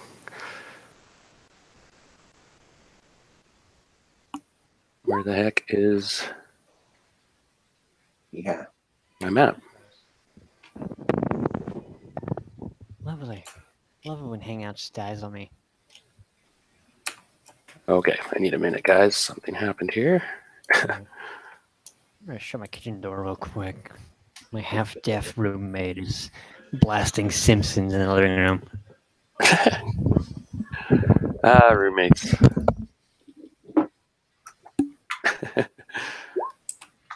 Can't remember the last time I had a roommate. College. Okay, so you guys, the tracks, you find them again. They come out of the river. Whereabouts? You go a little deeper into the valley. Let me have a look. I'm on another map right now. I had to get something ready. So the tracks entered the river and you followed the main river. And then they come out of the tracks over here and proceed up the valley. They're going, you're following the tracks now, if you want. Follow them as long as they're not too far off the track we're taking. I could scout ahead a little bit too. Right. If you want, I can help you with any tracking skills. Sure. Yeah, and the mist kind of lifts off now because it's midday and its sun kind of peeks through the cracks a bit, and so you can make out that there's a deep, long valley. And also, before we jump the gun here, actually, I'll let you guys, I don't know if you want to discuss anything that happened there or read much into it, but Shelfie does mention that others have been known to see things in there that are real. Like they go check it out after, and it's happened like they saw in their vision. Considering it was literally lifted from my past. Well, and no, what I meant too, though, is there's things there that come to be true. Like it's prophetic. Events that you see that mirror real life. Now it's midday, and you guys can now smell wood smoke in the valley, and also another kind of smell. It's an acrid, tangy kind of smell that reminds you of blacksmiths and piles of maybe stuff. A forge. Yes, yeah, we are going to a forge after all. Well, Yeah. it's getting close. Yeah. And the river. Now you see up ahead there is a some sort of dwelling at the end of the valley. Now, if you guys are over here, oh shit, hold on.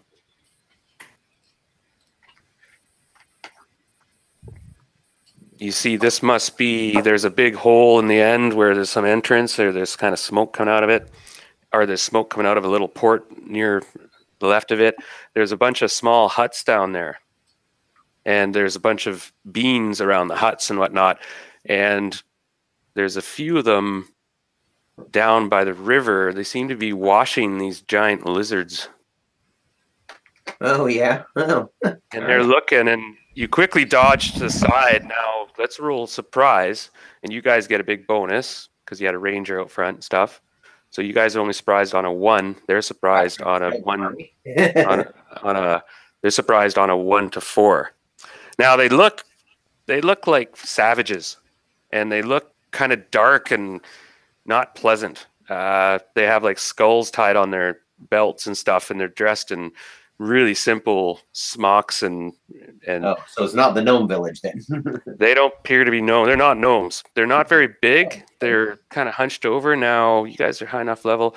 I'll let Jim's kind of scholar of the group. You could roll a +10 intelligence check. I think I remember this. I'm gonna give it to myself though. Yeah, no spoilers now. I think I played this module too long ago. This is very recent. I think I attempted something here that I might try again.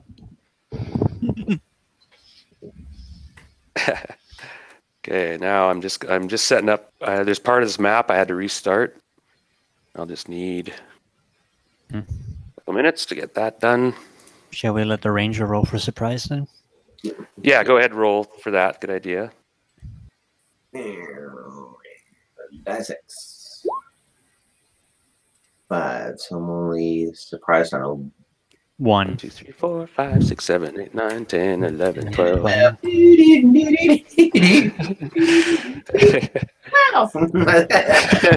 only you remember that one. Oh, somebody's pummeling their mic, by the way.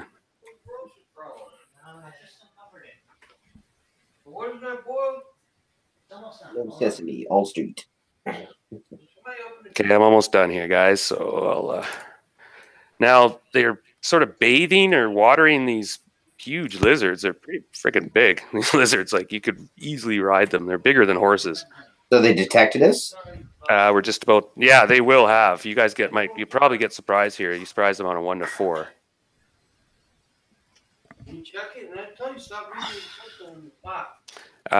There's 3 down by the river, 3 lizards, and then there's 1 being led back to the pen, or it must be the pen. There's a cave in the side behind the huts, and 1 is being led back there. And these guys seem to be caring for these giant lizards, and they're removing harnessing from them and stuff. We're like, all these guys with all the skulls and stuff, they may not be the friendliest type. Well, it's exactly intruders into their territory. That's sort of what I'm getting here. All right, guys, I almost got this. Okay, so we're gonna. You've sensed there's gonna be combat coming. Like these guys are not friendly. Unless we could get around them, or do we have to get through them? Yeah, they're. You'll see shortly. I almost got the map ready. I will show you what I mean. You'll understand, and then there we go. Cut and paste. Now I got to go back to their map and grab you guys. So everybody get yourself ready. Have your hit points topped up and whatever. Now, Zhang, I'm assuming you're using your potion for this week. Yeah, because now that I've actually got enough to make them. So with that, I wouldn't have to have used my psionics today with your condition, right? Yeah, with the herbs that I was able to get, I was able to make a week's worth of potions. Mm-hmm. So for a week here now, you won't have to. Nice. Okay, now the nature of the valley meant you kind of snuck up pretty close before you could see what was going on, and so you're actually a bit closer than you thought. And so you're in amongst these rocks over here, and the river's beside you, and you see. Here, I'll put the lizards back here. So you're probably only about 100 feet away from these guys. And there's some that are watching, like there's sentries and stuff around. Like there's a couple over here that are generally just observing. They're going to see you. And so you guys rolled a 5. Oh, yeah, okay. I'll get the turn order out. And so this looks like a little village or something, Darren? Yes. And these aren't the deep gnomes, though. No. What kind of people are bathing the lizards and everything? They're called gibberlings. Ah, okay, but they look, evil little goblins. More or less, yeah. They don't look nice. They got like skulls and skins and stuff. And leading off from the main valley is a narrow, steep-sided canyon shrouded in steam or mist, which seems to be rising from the stream which runs through it. Through the mist, you can see a village of crude huts, and nearby a group of small humanoids crowded around some large animals in the stream. And there's some more in the village. And you guys, I'm just going to roll. I'm going to get the turn order set up, and then we're going to be who's first. Actually, move your avatars in whatever position you want, while I get a few other things ready. Okay, so they immediately see us, or yeah. Okay, so. But you guys probably looks like you'll surprise them if they roll a 1 to 4. They're surprised. Oh, they're not surprised. So right away there's a yell from this guy over here. They spot you, but now we roll initiative. This is a good defensive position. We should stay here. Let them come to us. Well, time's gonna be kicking in the clock here, so you guys have to. This is a nice little spot with these rocks here. Yeah, that's nice and defensible. Yeah, we shouldn't rush out because we might get overwhelmed. Okay, so yeah, you have to role play it, sort of. You got to yell that out or something.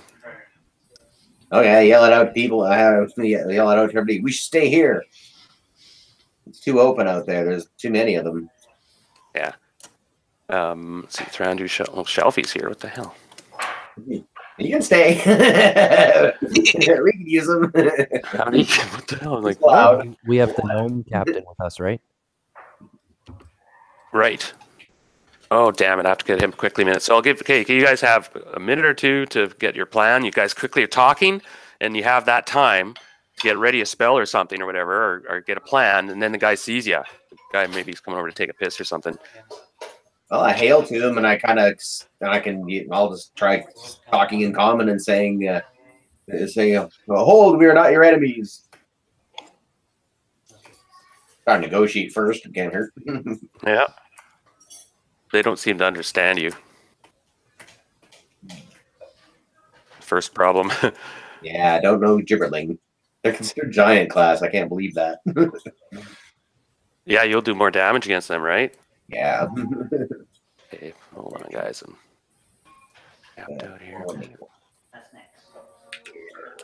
So everybody should know what their move is and be ready to rock, right? So a man wearing, he's of course a warrior, and he's got a shield and a wicked mace, but he's really noisy, of course. Is there anyone missing here? Sprite, Rodica, Leto, Brandrew, Shang. Nope, okay, we got everybody. I just have to put Man-Ring into the turn order. Is everyone in the turn order? Shang, Sprite, Bodica, Thrandu. Yeah. I am not in the turn order. All right, so that's probably decent order, right? All right, there, we're ready to rock. And we're starting. Roll initiative. I rolled a 5. Or no, I rolled a 3 already. Pardon me. I got a 3. What'd you guys get?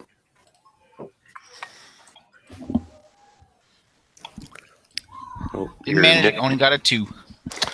All right, so this guy starts barking. He came walking over to do something or whatever, and they're crude looking folk. They kind of look strange picture in the fiend folio of them. They're kind of like hairy little hunchbacked, creepy looking things with fangs and stuff. And they have crude weapons. They have nice swords, like just decent swords, supplied by the gnomes perhaps maybe. And this guy immediately, he's yelling and pointing, and the rest, of course, react and start to form up. And they're looking to see what the fuss is. And these ones are leading these guys turn around and start leading this lizard in your direction. And they're kind of goading it on and letting it loose and saying dinner time. Dang. All right. Yeah. Well, And it's gonna take them basically this round to get organized and start. They just basically take these 3 giant lizards and set them free, running down the road.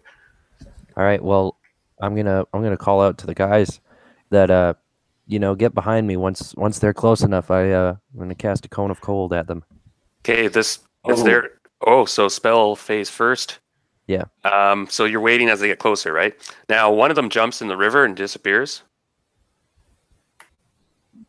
Ew.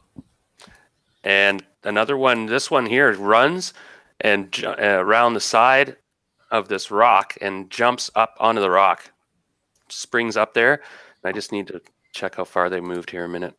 These things are really quick. Scale's a bit wrong here. Hold on.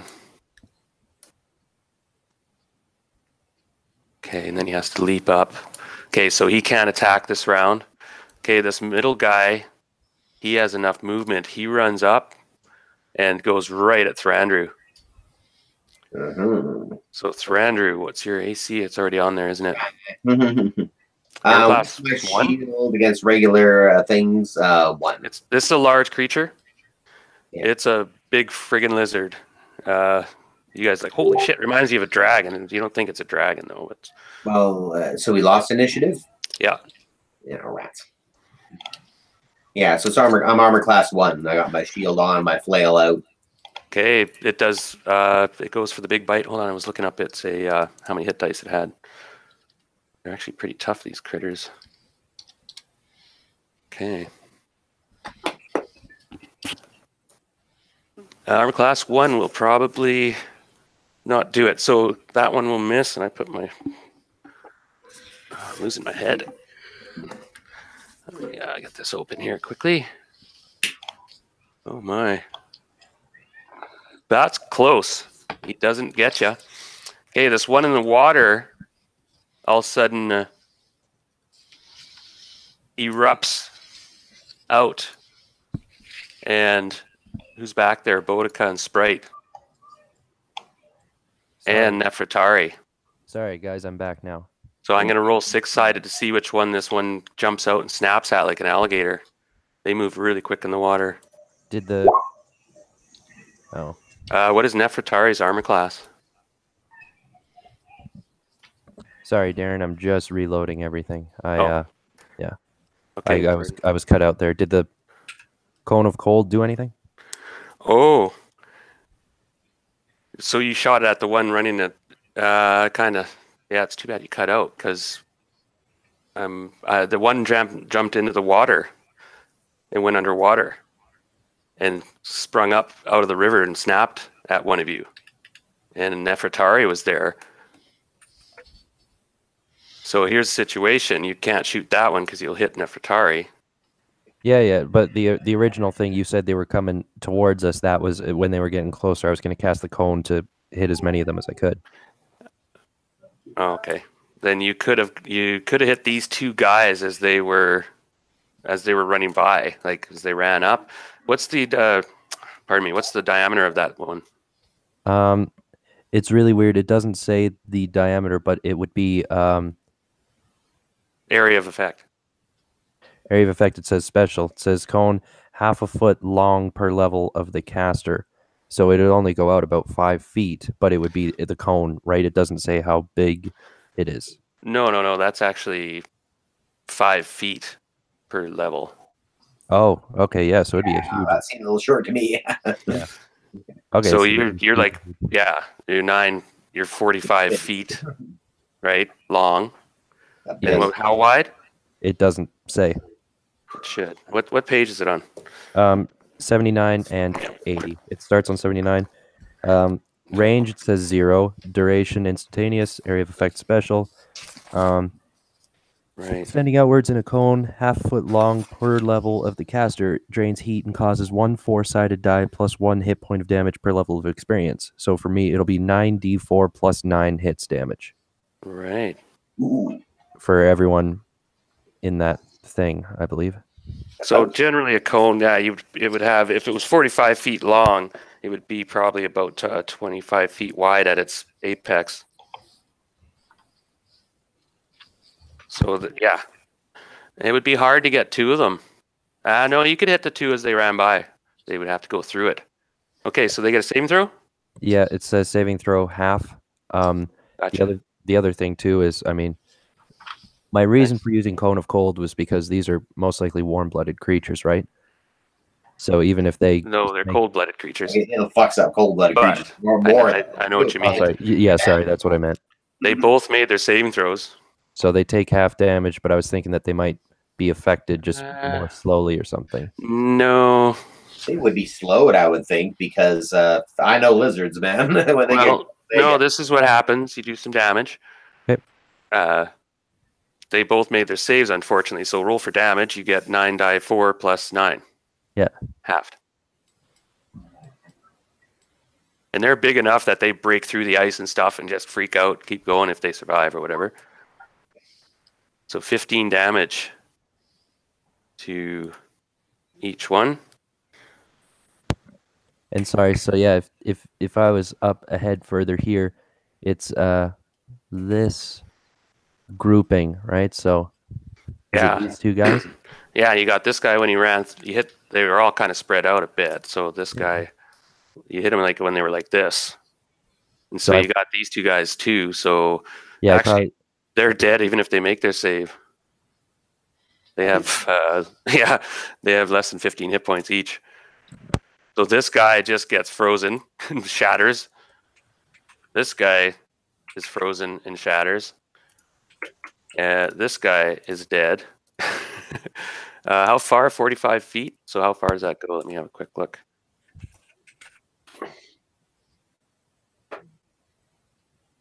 Okay, so you get, no, not quite that guy. She got, yeah, so you got those 3 guys. They're all dead. Yeah, I probably wouldn't have nicked this guy on the side. And you did wound you wounded those lizards though. I mean, like they felt it. But they're pretty tough. They are pretty tough. Okay, so this one jumps up on the rock now and it doesn't have enough movement to attack. This one attacked Thranduil and just missed. And then this one burst out of the water and attacks Nefertari. I rolled for Jim.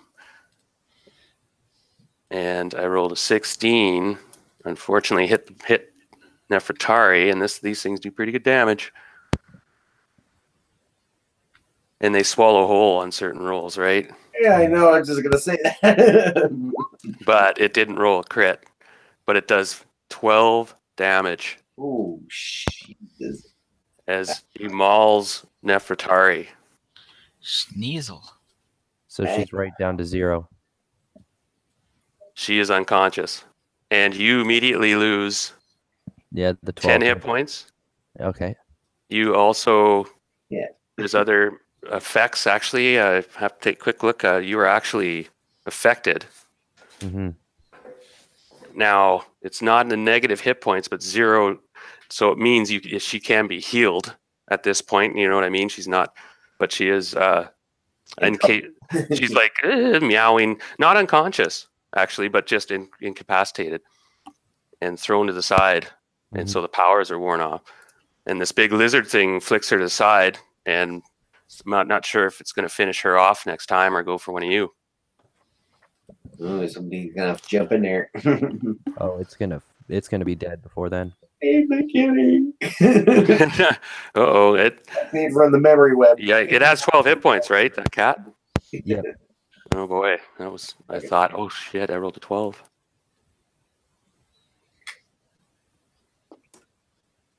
All right, so ouch, you're like, no, and a few people see it. Man wearing he sees it, so it's your turn, because these guys come running up, and they spend their turn getting close. These guys kind of stop when they see that huge cone of cold, though. They don't go into that. They're like, nope. Actually, I have to roll for these 2 guys, see if they ran into it, because they were running and they had initiative, right?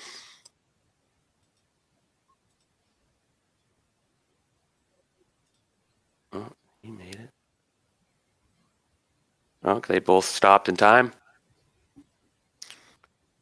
Okay, now it's your guys' turn. We'll start with Thranduil. And are any other missiles?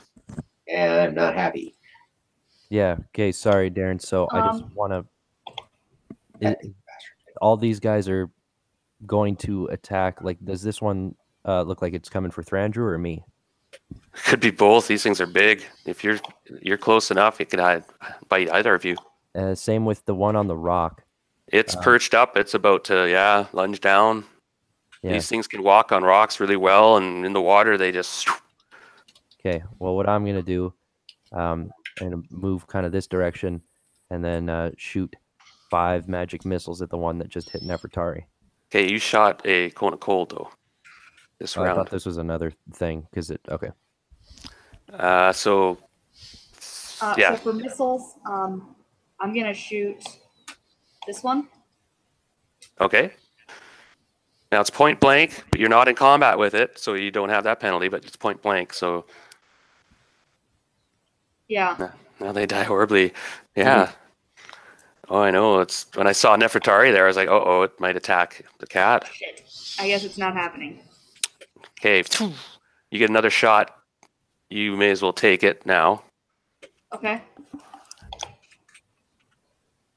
That's better. Much better. These things have tough hide.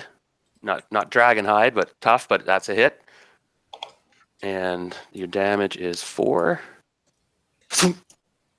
Nice. You sink an arrow into its 20 hide. Jang, you see this lizard above you, about 20 feet. 20 feet up, I can't get there. Am I in? Does it look like I'm in its attack range if I run across and take out the one that just popped Nefertari? No, you could run away at this point. It's expended its move. It just appears at the top and you're doing something. So you're kind of supposed to, like, technically everyone declares what you do at the beginning of the round. And I'm mulling doing that in some ways generally, right? You can change your mind mid-action, but it can have penalties, just so you know. Yeah.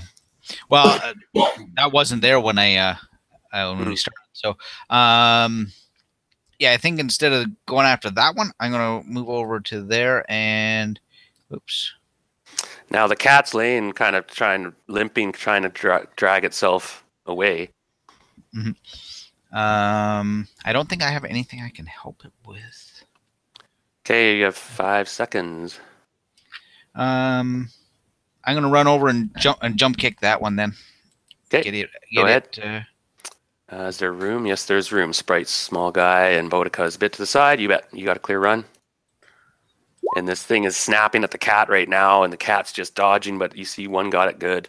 Drew a lot of blood. And 8's not going to do it. No, sir, ma'am. Sprite is not here. He forfeits its turn.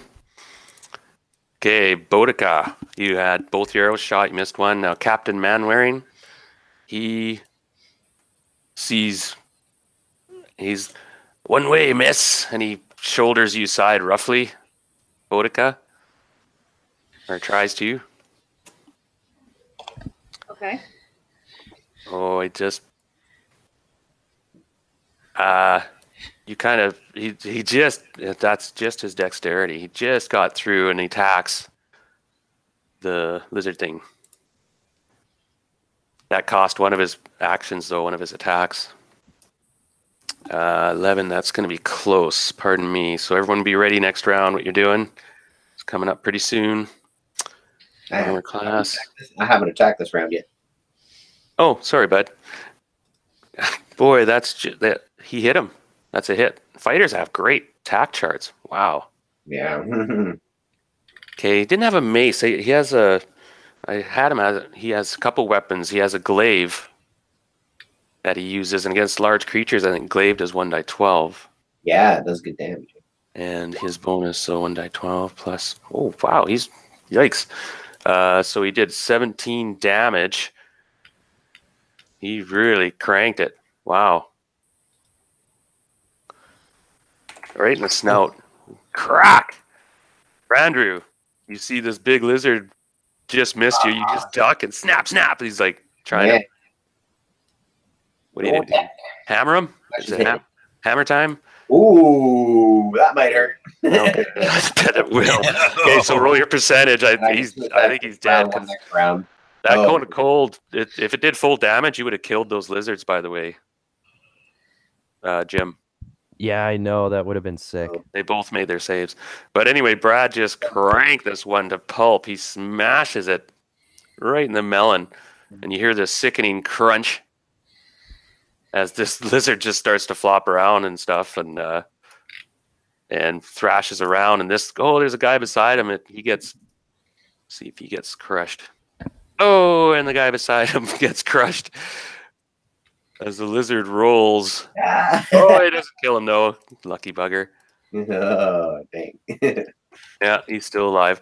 But he mucks him up for a round or two. All right, so next round, initiative. Everyone's rolled. Nice.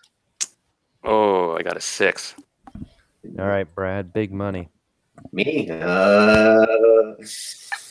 Big money goes around the world. Big money makes mistakes.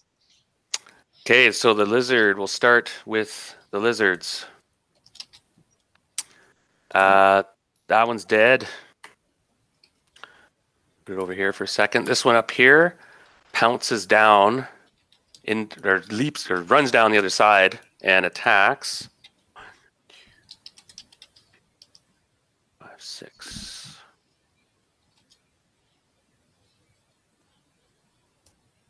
Goes down at the guy that casts Cone Cold there, Leto. Ooh. Dang. And rolls a 1. Oh. Oh, it falls right on his face and breaks his neck. So imagine if you rolled a 20 there, he would have swallowed you. Gulp. Yeah. Gone. Yeah. Right down on top of you, head first I in. would've swallowed you. Gulp. You rolled they roll a 20. Okay. Okay. This lizard bites it. It does 1d6 per 10 feet. Oh, that's the wrong die. Hold on. The damage it takes as it bites the rocks beside you, and blood spurts out, and teeth are chipped. It's this thing. Oh, Jim, when you're lucky to be good to be lucky.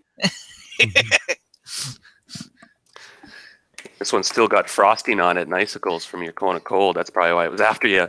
Yeah. Well, that's a good roll. I bet you're breathing low. How many hit points do you have? Now you're minus 12 hit points, right? Yeah. I don't have control. Okay, here we go. Yeah, now I do. Okay. These are way bigger than frogs. Way bigger than frogs. Your maximum is 23. We're both down once. Or no, it's not 23. 25. No, my max HP is 37. So now I have 25. Yeah, and including minus wounds too. All right, so that one attacks, miss. This one in the water attacks either. Okay, I'm just rolling real quick. They seem to be sort of random. They just want to kill things. They're like a dog in a chicken coop. Okay, so this one attacks Zhang. Okay. You missed with your flying kick. I guess it took exception. Mm-hmm. Come on, roll 20. You can do it. I'll take the first roll if it... Okay, 3. Well... Not this time, so it's huge mouth, snap, snap, as it tries to swallow you or bite you, and misses. And so those are the two thingamajiggers. Now this guy here with the sword, he runs up and attacks Thrandu. And he misses. What's with the 3s? Okay, this guy over here, he runs up and attacks Thrandu. You won't believe how much damage I do against these guys. Oh man, I know. Oh, your AC's quite good, isn't it? So 1, yeah. Yeah. Just 16 is gonna be 16's a hit. Yeah, feeling. Yeah. And it's a longsword is 1d10 or 1d8? 1d8. 1d8. 1d8 versus a smaller medium, yeah. Yeah, 2 + 1, 3 hit points damage, Brad. Bugger. He nicks you. And there's these two guys. I'm just gonna have to quickly estimate how far this is. They run up and begin climbing up on the top of these rocks. These two guys. And this guy runs, he has quite a ways. Are these two guys? Oh, come on. They are looking for a spot. He's going to climb up on the rocks as well, and this guy's going to climb up on these rocks. Now spend their turn doing that. And this guy, he will climb up onto the rocks here. And this guy will climb up on the rocks here. Next round, these guys are going to be over the barrier or over the rocks. All right? And there's calls and mutterings coming from the village as these guys are figuring out what's going on. These way over here. There's approximately another, at least up to a dozen of these critters and another lizard. We need a holy hand grenade. And you guys are tough. These guys are running, and they're basically spending this round coming over, hustling over there. And they're just, kill, hype, hype, hype, hype. Giving out these screeching. A lot of them. I need somebody up here beside me, baby. All right, so you yell out stuff, guys. Remember, we're in combat. You yell out things, and you can type them in the chat if, like Lato just, there what is this, trying to kill this frosted newt. I'll handle the one in the river. Now, Jim, do me a quick favor. Go to your Find Familiar. Yeah, I'm looking at it, actually. And there's consequences when your familiar is knocked down. Now, it's not killed outright. It wasn't swallowed, thank God. Yeah. I feel like it's going to be very close to my kid. What exactly is this fire? Is it like a bird type thing? I just feel like people that don't understand like simple methods. Say again? I was just wondering, what is this familiar? Is it like a bird? I feel like they're very close. Bird. I'm not sure what you're talking about. I was just wondering what Leto's actual familiar is. Oh, it's a cat. Oh, jeez. I was like, what? Bird? No, it's a cat. No, it just Yeah. yeah, it makes a lot more sense. Yeah.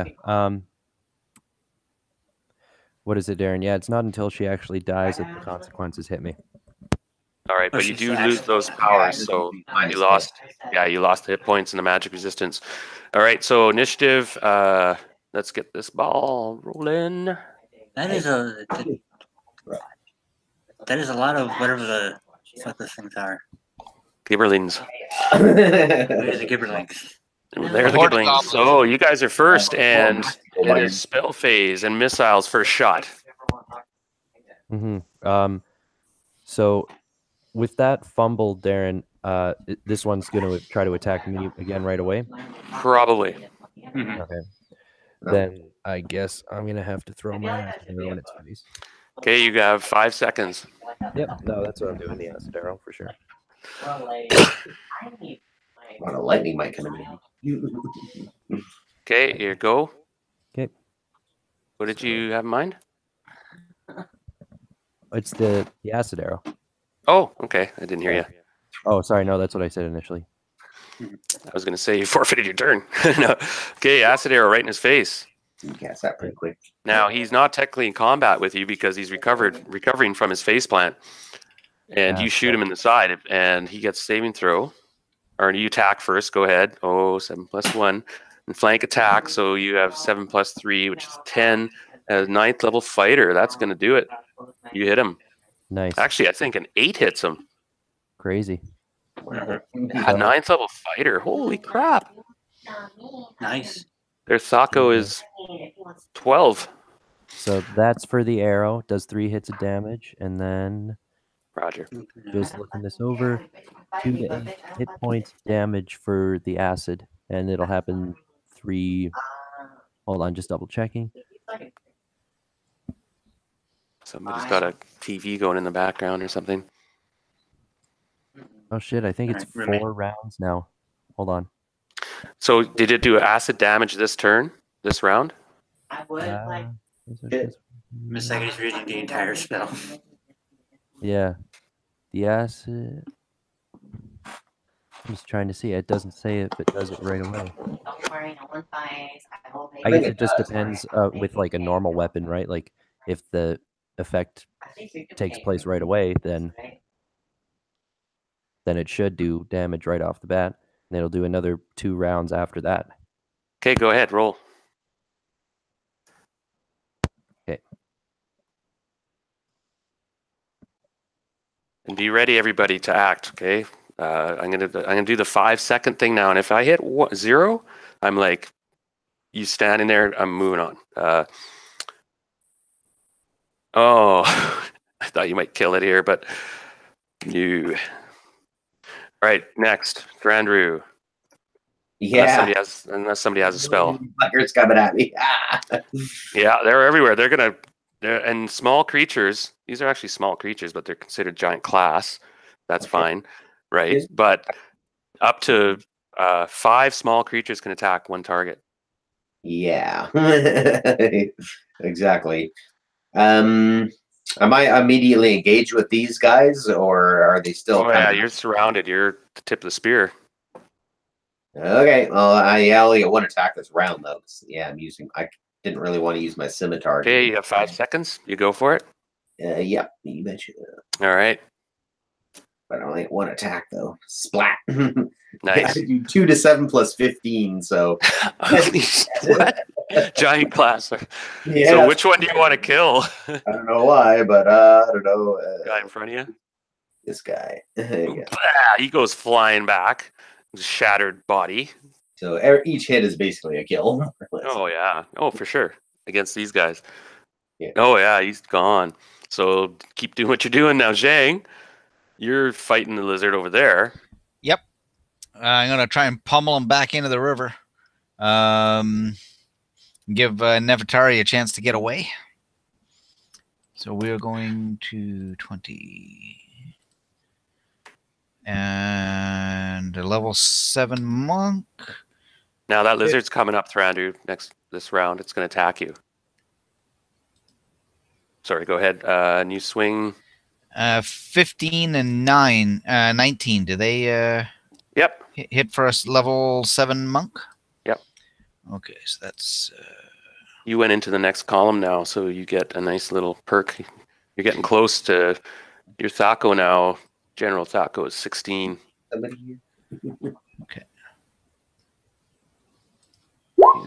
So 6 points from a good jab to the snout when he was just, snapping at me there.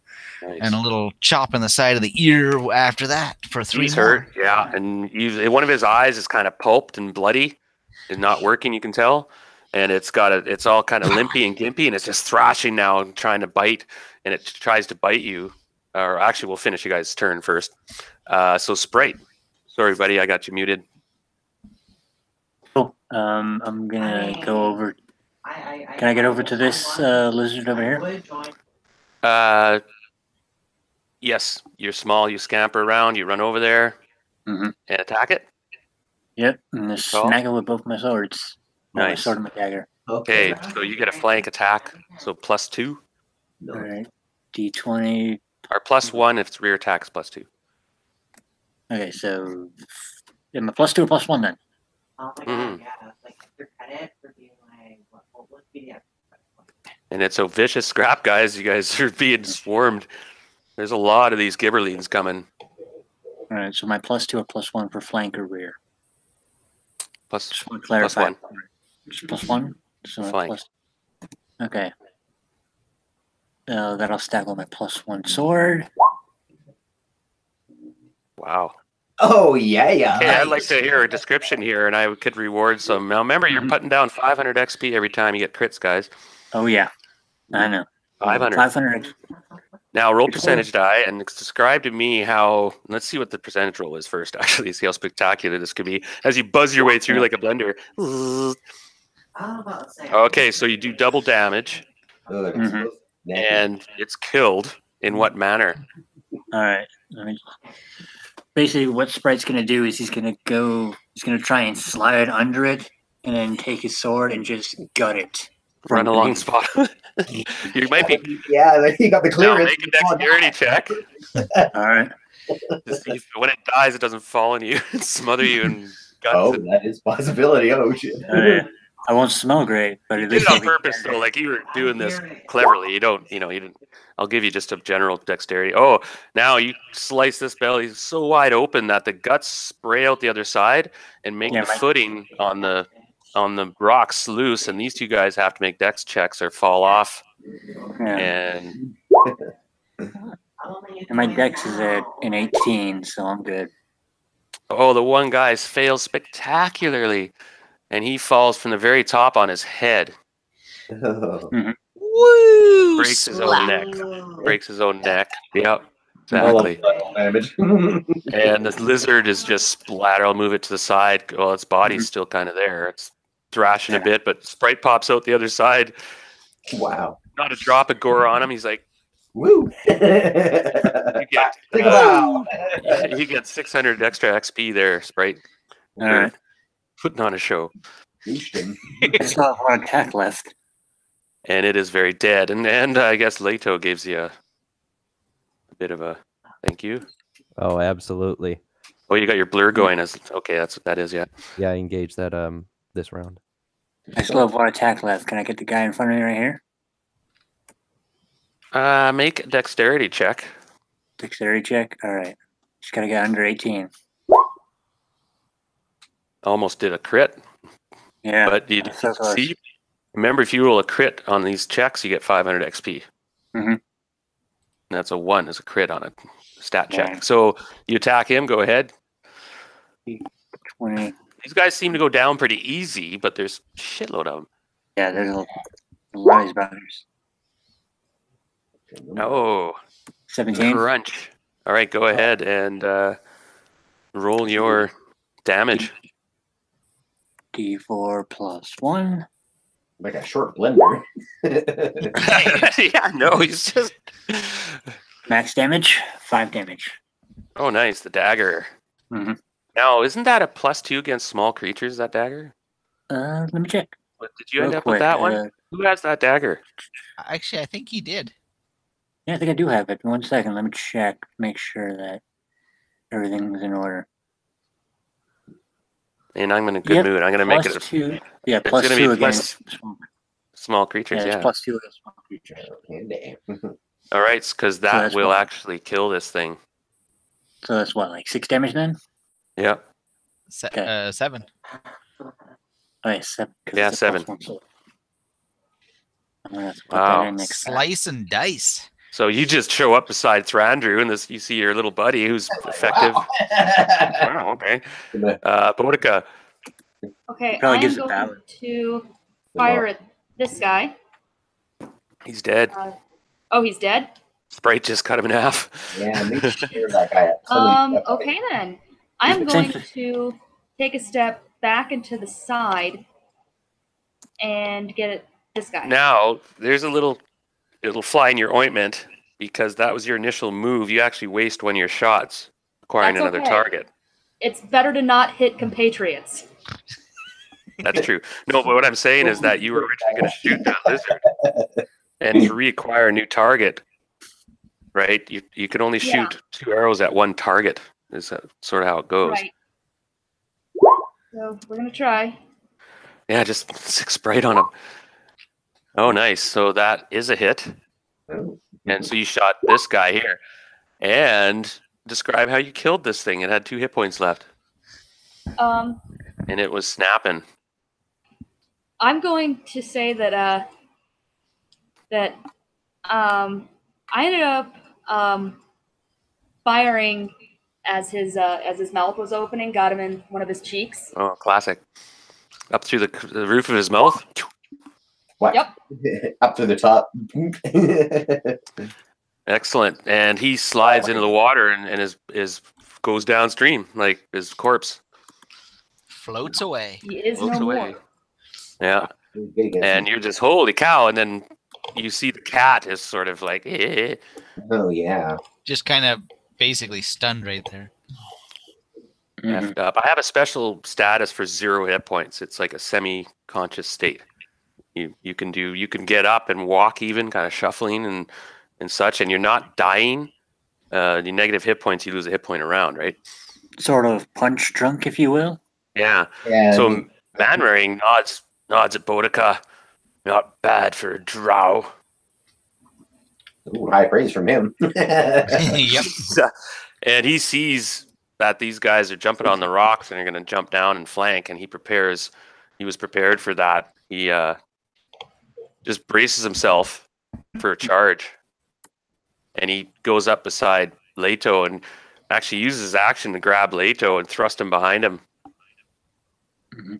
Go back where you belong, mage. And you find yourself being thrust into the back, and as Manwaring, he's a gruff guy. He's a professional soldier. I'm gonna give him a show when it's my turn next. I'm gonna. Nice. And he goes and gets ready to. These guys have been climbing up on this rock, by the way. There's 3 coming on that side. There's 3 on this side, and there's guys filling and coming into the hole quicker than you can kill them. So they're all going to get their attacks. Who's next? Boudica's done. Manwaring, he's just preparing. He's going to make sure these guys can't surprise you. But Jang, Jang, you cover those ones on that rock. He points up at here. Aye. I've got a little surprise for those guys. All right, let's see it. Yeah. Oh, I mean, like, I already went this turn. Oh yeah, that's the end. So it's their turn. Now you killed the 2 big threats, the 2 lizards. Oh wait, this guy's not here. Lizards left, or just the one? There's 1 lizard left, and he comes right up the middle and attacks either Sprite or Thrandrew. Right at us, isn't he? I'm just rolling quick to see. It's 1 to 3. It's Sprite. Okay, so it's Thrandrew. Okay. And that is close, but no. That's close. These things are friggin' tough. But that's not good enough. Okay, now these guys do jump down. And because this guy prepared himself, readied his action, he gets to attack. Because his glaive is longer than their weapon anyway, so His glaive swings in a blur, and one strike hits the one guy, and 6 + 4, 10 damage. He is dead. He wipes out, flops, but the other guy jumps down and attacks Manring. And there's, of course, more replacing them. There's 3 more appear on the top of the rock. But you see that they're not endless. It just seems like it. There's a lot of them. There's more over here. So these guys are swarming in. I got to make sure I got the bodies. I can clear them out a bit. Oh, wait a minute. Okay, the lizard. Let's get rid of that lizard. Now, It's a bit cluttered. no, I'm going to leave it there because if you're inside the lizard sphere, you have to make a roll if you're moving around or doing stuff, like a dexterity check. Because of all the guts and the body and stuff. Like, it's a huge friggin' size of a hippopotamus, man. This guy's in a bathtub full of blood. Okay, now, these 2 guys jump down at Zhang. And you can attack one of them, Zhang. Okay.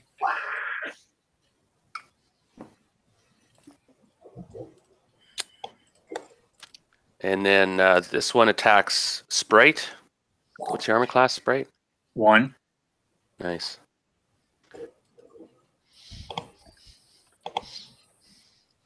Oh, actually, I'll probably take him out. Ooh, that was pretty close. Okay, so that's a miss on Sprite. Okay. You got Jang's 5 damage. Oh, That one that jumped down at me? right. I hit him with a 17. He's still alive. Give him a little, suspended him in air for a second with a little bit of a sidekick straight up in the air. Yeah. Probably And they miss you. Swish, swish. Okay, another one attacks Sprite. Just going through here quickly. That's a miss. 2 attack Thranduil. Lizard's in the way, though. What's your armor class, Thranduil? 1. Okay, the 17 hits. That one hit. 6 points damage. You sneaky little bastard. Now, these guys, there's 3 more at least going to jump down. 4 looks like they're going to jump down and overwhelm Malmaring, hopefully, they're thinking. And they're just swarming. They're just coming in. This guy climbs up on the rock. This guy runs up, climbs on the rock. And this guy jumps up on the lizards and tries to run across the lizard to attack. I'll make a dexterity check for them. They're fairly nimble, and he'll be attacking next round. He doesn't wipe out or anything. This guy is recovered from... So there is still 1, 2, 3, 4, 5, 6, 7, 8, 9, 10, 11, 12, 13, 14, 14 or 15 of these guys. Wow. Yes. They're small, but you get enough of them together there. And the lizard... Is that lizard in front of you still alive, right? Yeah. Yeah, it is. So it missed on its attack, though, right? It attacked already? Can't recall. I'm going to roll, see if it attacks, I guess. Oh, no, it's their turn. It attacked. I did the lizards. So it's a new round. All right, everybody. And I'm kind of, you'll notice I'm pushing things. You got to be ready to go. Yeah, I now have the counter at 5 seconds. And I got a 3 initiative. Okay. I'll go. Mm-hmm. Ooh, mashed. So everything's happening. Everybody acts, regardless of killing, which is not fun because they still get axed. So we're going to start with spells, of course, but Thranduil will begin at combat. Okay. Any spells? Yes. So with these 3 up here above Manwaring, I'm going to cast Magic Missile at them.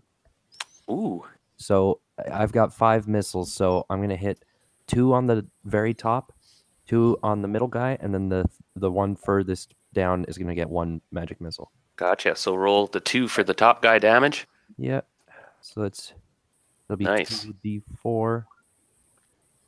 Yeah. Hold on. I just want to do the math. Okay. Brad, do you want to share your screen? Okay. So the first guy takes 6. Oh, he's dead. He's just blown off the perch. You're just shooting him like with a shotgun. The second guy takes 5 hits damage. And the third one takes 3. The second guy's dead. You blow him off the perch. 2 of them. Boom, boom. And the other guy's still kicking.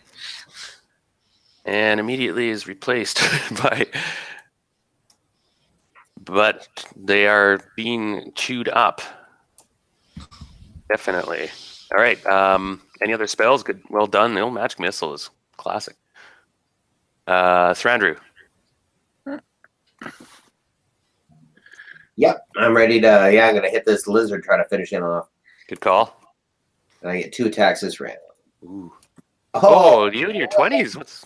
Oh, Oh, whoops, that was dicey. He's got the hack going good today. Whoa. Okay, roll percentage on that 20. Give yourself 500 XP.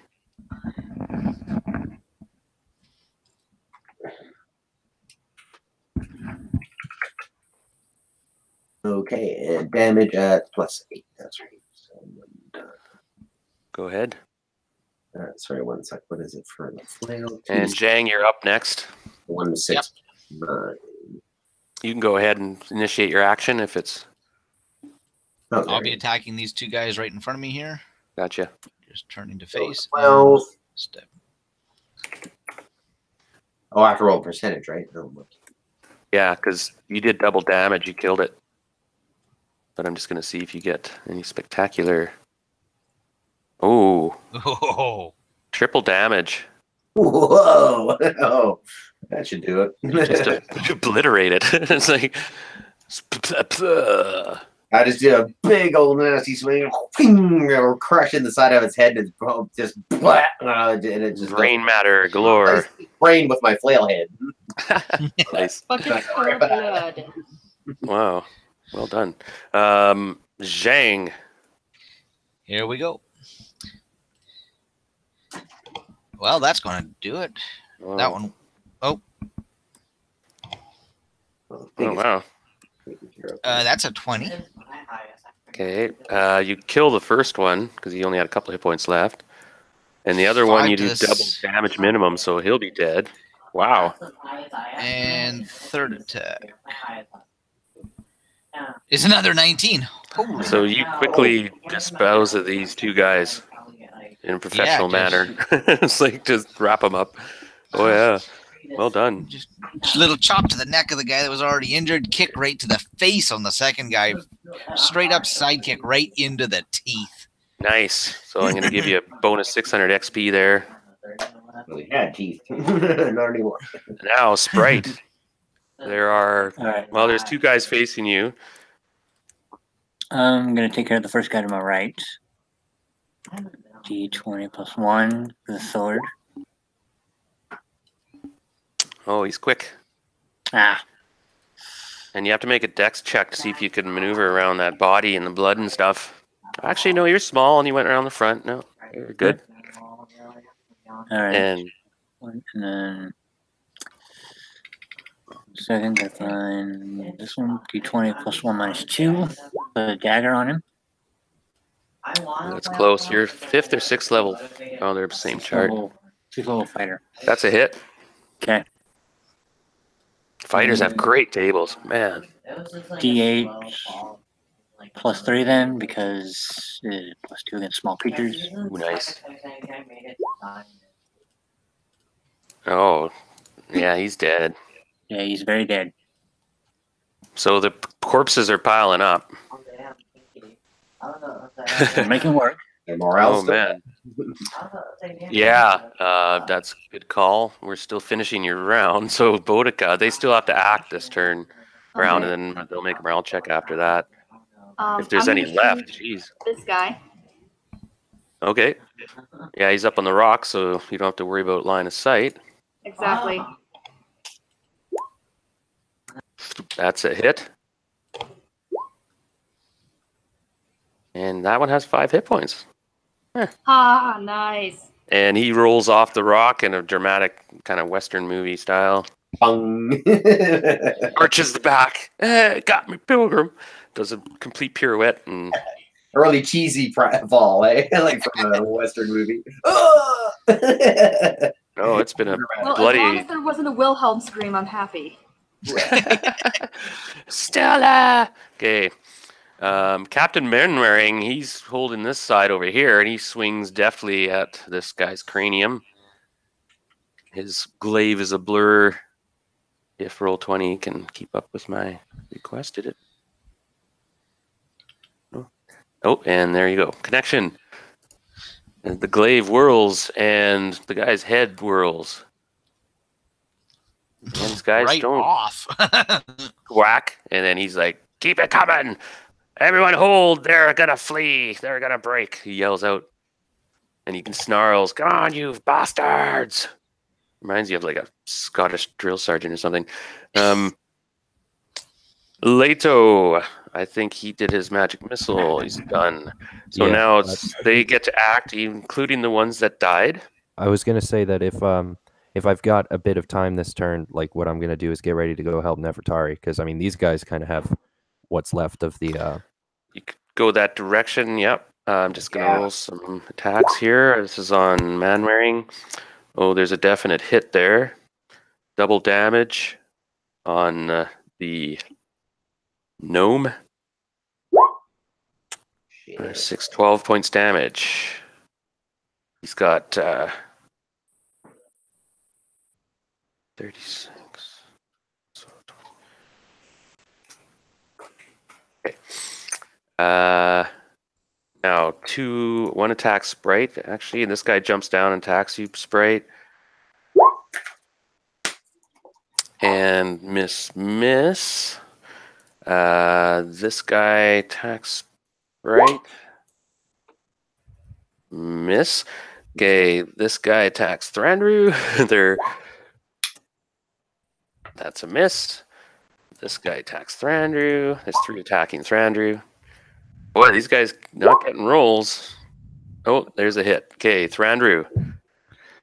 One of these guys manages to get his longsword in and does 8 points damage. Jesus, how many was that? There was 1, 2, 3, 4, 5, 6, 7 altogether. 1 out of 7 hit you. Oh, against him, no. He had 3 attack him, and 2 attacked you, 3 attacked him. This guy jumps down and attacks Shang. This guy jumps up on the rock. He doesn't have time to scramble over, so Shang gets attacked. Miss. And this guy here, oh, he's attacking Sprite. Okay. So there's still 1, 2, 3, 4, 5, 6, 7, 8, 9 left out of, God, there was like 25 of the fuckers. Goddamn, Gibberlings. And there were like 4 of those lizards. They're small, but they're nasty. There's lots of them. And they get this kind of battle lust going. They're all jumping around, screeching, and like chimpanzees. So that's the round. Initiative. 3. It's all right. We're still gonna make short work of them. Any spells? Nope.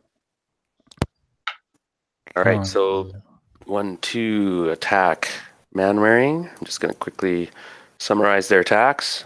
2, 2, man. I'm just rolling. Oh, I'm gonna roll. Okay, morale first. They got those attacks are still in the works. If that's a. They break and run. You killed like 2/3 of them. And they're all the lizards. Yeah. And they just break and run, and you can still swing at ones, and if they're close to you, you can just hack them if you want, a couple of them, as they're running, but they just scatter into the rocks, they run down the valley, like they just abandon the whole valley. They run to the north. They're abandoning the cave, too? No, they run north. They flee the whole valley. That makes sense. Interesting in there. And the valley's yours, like its peers. Oh, okay. Okay, we look around and they're all gone. What the hell? Oh, unless you guys can follow them up, you can. But they run really quick. No, I'm gonna check the cave that they were coming out of. All right, so you guys can move into the village now. We can check the whole village. They might have healing herbs or booty. Yeah. You'll Nefertari right off the bat. So yeah, you're like, no. Oh, yeah. You're like, no, come here. Poor kitty. We'll heal you. So what do you do about the cat, I guess? You have psionics left? Oh yeah, this would be the time where I would use my psionics to help her out. Like I'd bring her right back to full if I can do that. Then that would kind of be spent for a while, because Darren and I were talking about maybe not having just the psionics to do that all the time. Well, and I came up with a rule that he could heal somebody like once a week, and then he can't heal the same person in that week, or he'll mess up their their blood levels and their balance in their body, because he's manipulating their cells, and then their body will become addicted to that. So we don't have a healer in this party, eh? We don't, No. but he can heal one person a week each in the party. And he probably hasn't done the cat yet. Yeah, exactly. So I'm gonna so it works. So you do that to the cat, and I'll try to, comfort her as well, because that was terrifying for me too. That was yeah. Well, Yeah. oh, shit, no. Yeah, now, and I was going to have you roll now a charisma check, +5, as you comfort Nefertari, and I mean, it is what it is, but she might be a little upset. Or she okay, might now be kind of roll 4-sided. I mean, it is cat. What do you expect?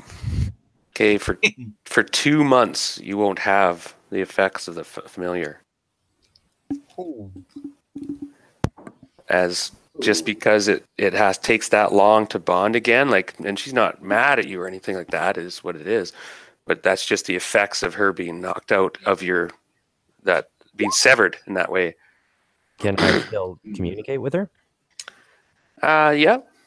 Yeah, because I also know tabaxi and I've got the animal telepathy. So Yeah, and she's okay and stuff, but she can sense it too, and it's like, yeah, it'll take time to get the magic bond to go again.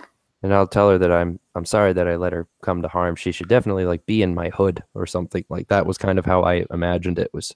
She'd kind of be back there or something, on my shoulders or whatever.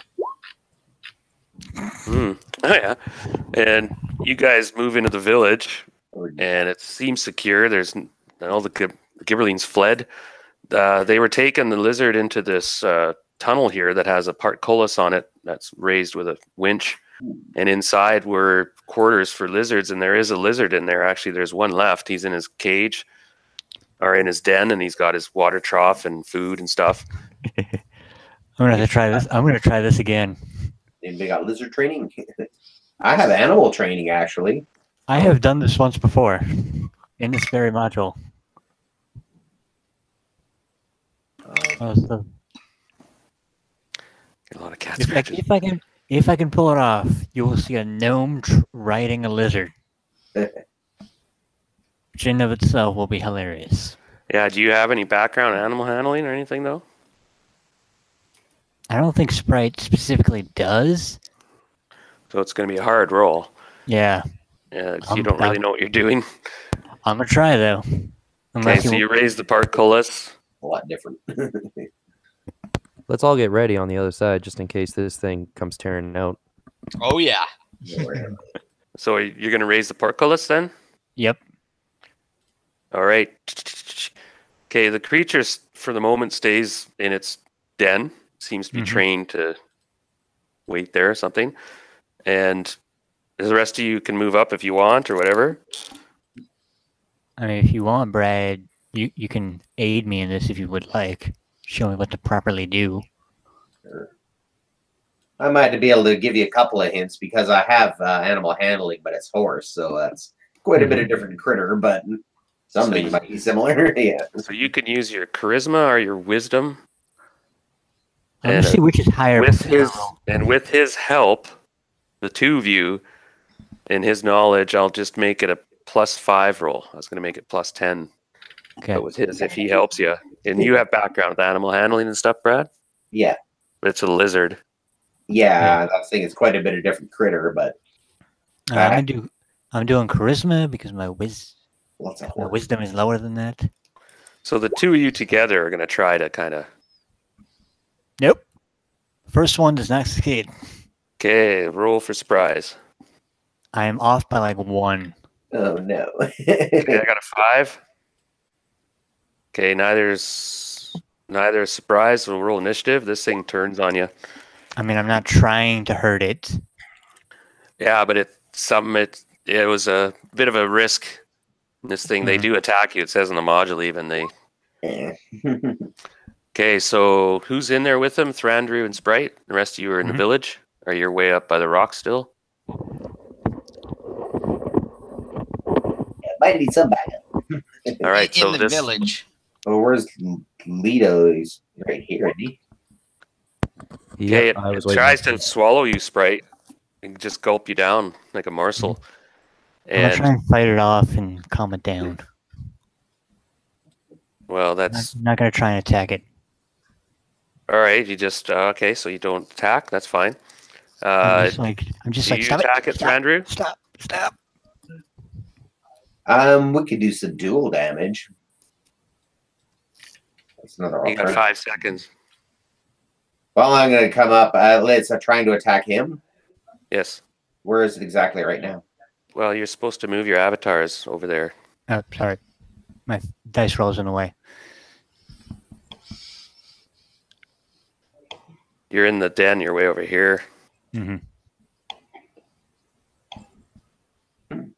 So it took And a it's stab. attacking you and Sprite. It's attacking you. Like, it's all out. It's combat. So, I mean, you can try to subdue it if you want. Let's get going here. So, you hit it. I'll try to do some dual damage. Okay. 2 attacks. 12 and 12. That's going to be close, actually. Oh, no. Whoops, I rolled a 1 die 6 again. Fuck, why does it do that? 13.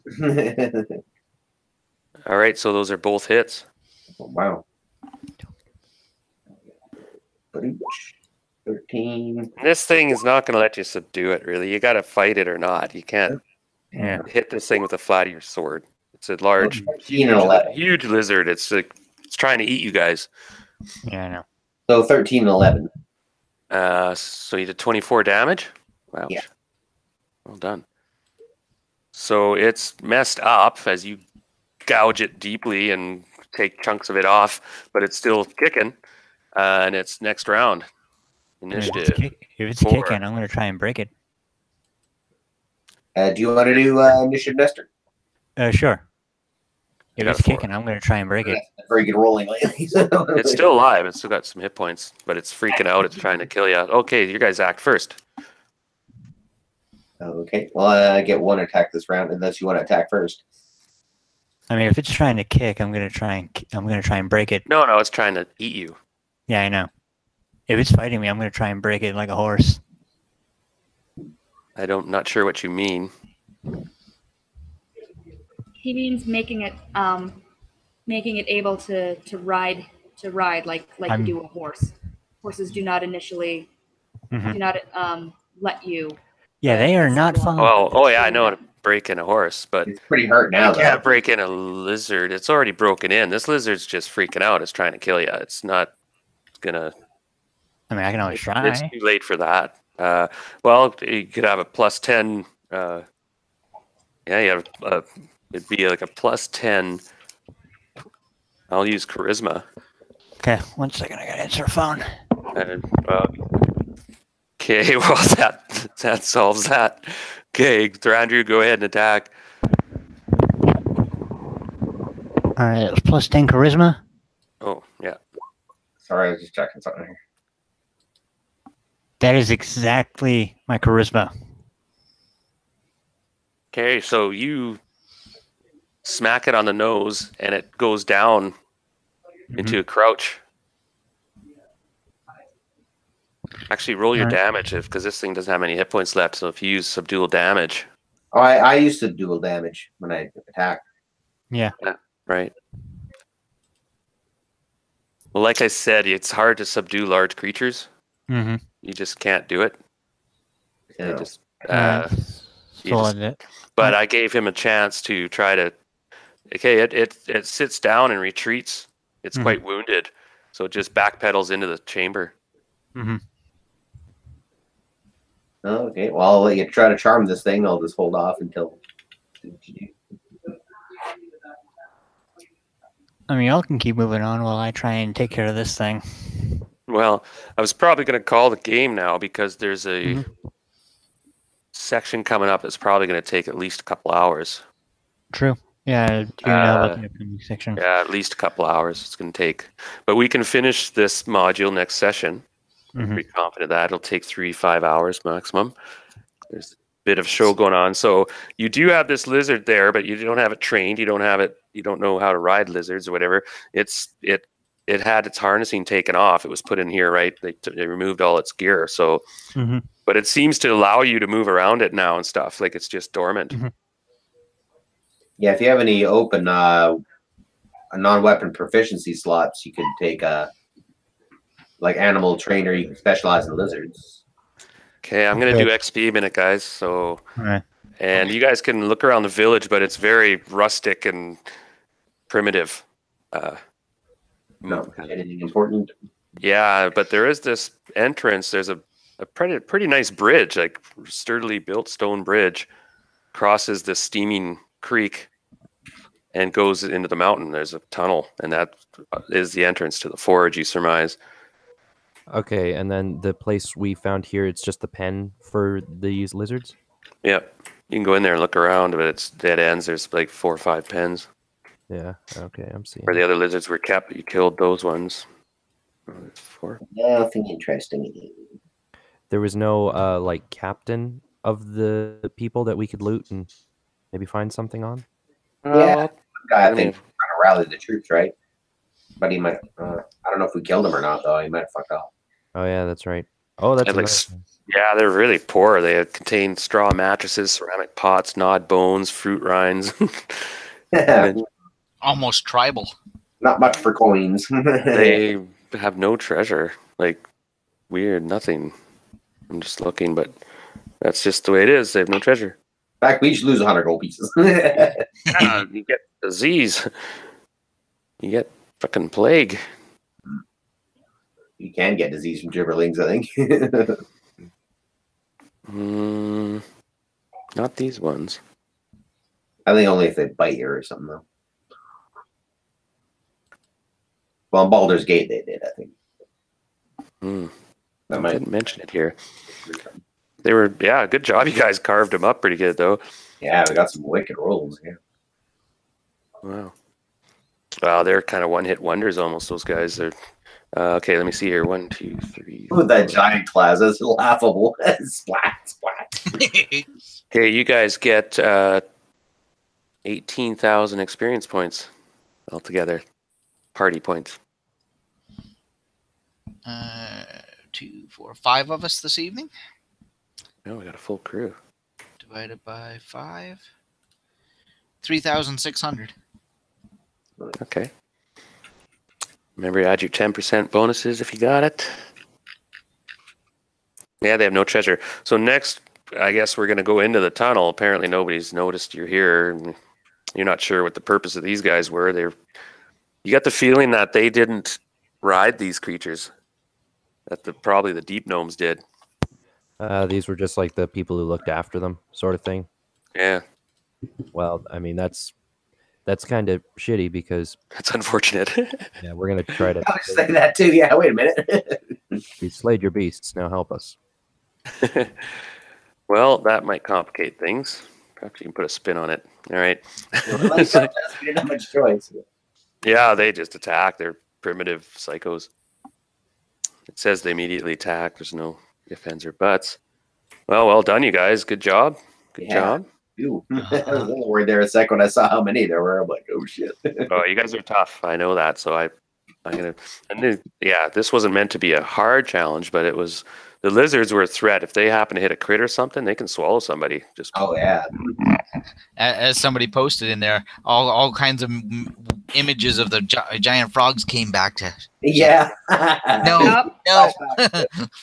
Bad flashbacks. It was so warm and slimy. Cold and slimy, probably. Yeah. No, and we finished up the tower sequence well. I glad that went well. Nobody went insane or people minded. Did the gibberlings go down? Actually, didn't you say that I have to roll or something to make sure that my effects aren't permanent? Oh yeah, we have to roll for your what condition you kind of acquired. Okay. Yeah, to see what condition my condition is in. Okay. And did they flee across the bridge to the south, Darren? North.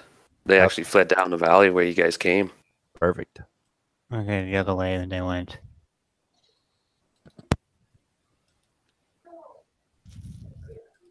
We'll tell the deep gnomes that the gibberlings were planning an uprising.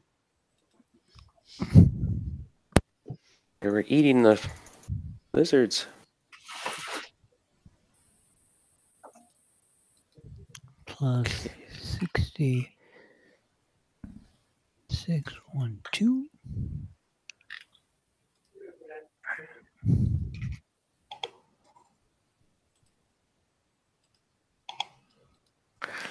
Okay, I'm just finding where the disorders are.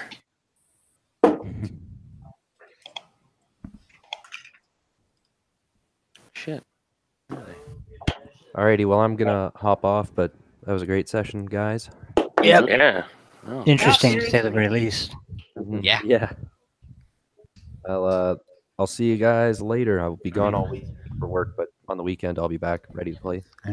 Yeah, and it's I'm playing it by when people are convenient at the moment. And if we play Friday night again or something, maybe, or probably aim for Sunday, but Yeah. Let's see what develops, and we'll play it by ear. Sounds Sounds good to me. cool. Alrighty. Well, see you guys. Have a good one. Yeah, you too. Everybody have a good week. Mm-hmm. See you again to kick some more bottom soon. Yep. Off of rocks. You guys kicked some butt there. That was good. Yeah. You got a strong party. You guys are getting. Yeah, that spectacular gutting job. Yeah. Damn, where are the disorders? I saw them somewhere.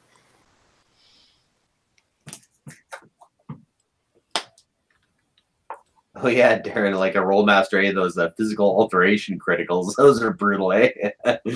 Yeah. We have a grotesque tentacles and have a goat's head, or who knows? Sheesh. Get some weird shit. Get gills, something. Yeah, sometimes it might be useful, I guess. I'm surprised Jang didn't go through it. No, I decided she was going to spend the entire time searching for the stuff with the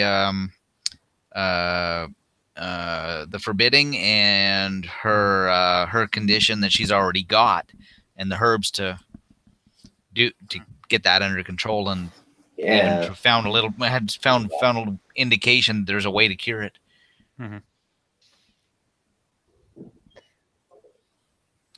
What's down here?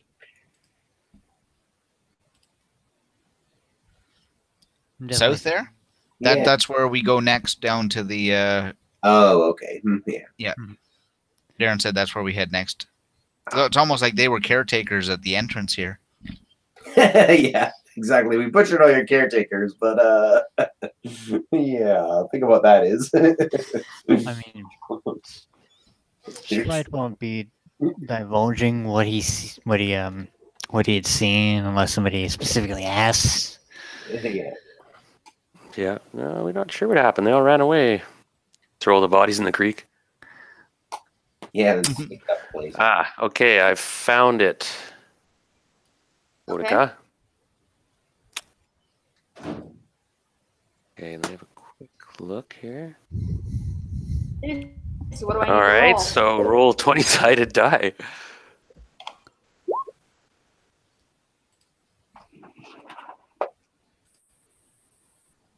What'd you get? 17. Whoa, That's not good.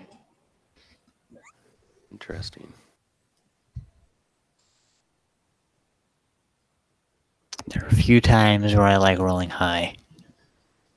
When it's a table I don't know about, that's when I don't like it. Yeah. Whoa, that's very apt. Wow. What is That's it? scary apt. Well, I'm going to keep it between you and me for now. Okay. Yikes. So I take it gonna I should be- expect a message here soon. Yep. It's 2 parts. I have to send 2 things. What I read so far, it's just like, whoa.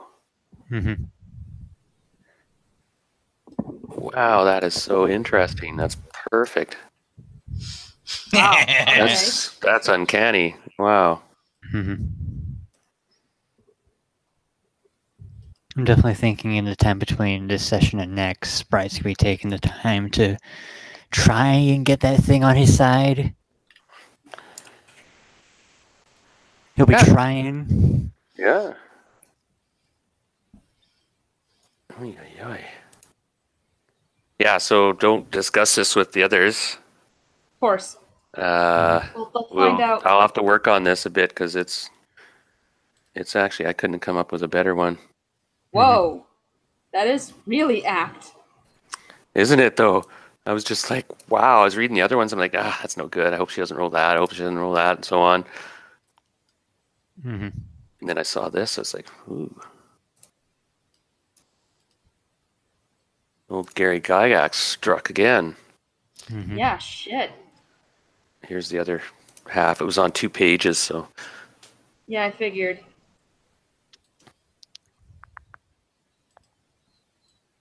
All right. Even the second part's even better. Yeah, it is.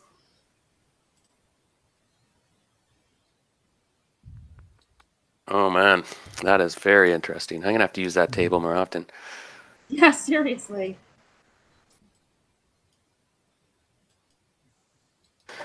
So yes, I'll put that into your. You may want to transcribe that into your character's notes.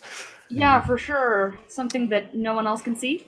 They can't see it. All they can see is your intro cover part. Oh, the backstory. Okay. In your little biography in your picture. Yeah, you can see what you can see of the others. Is what they can see of you. I haven't really looked to see what I can see your stats. Others, so. Yeah, if you click on anyone else, you can see like Lato or whatever. You'll only see his cover page. Good to know.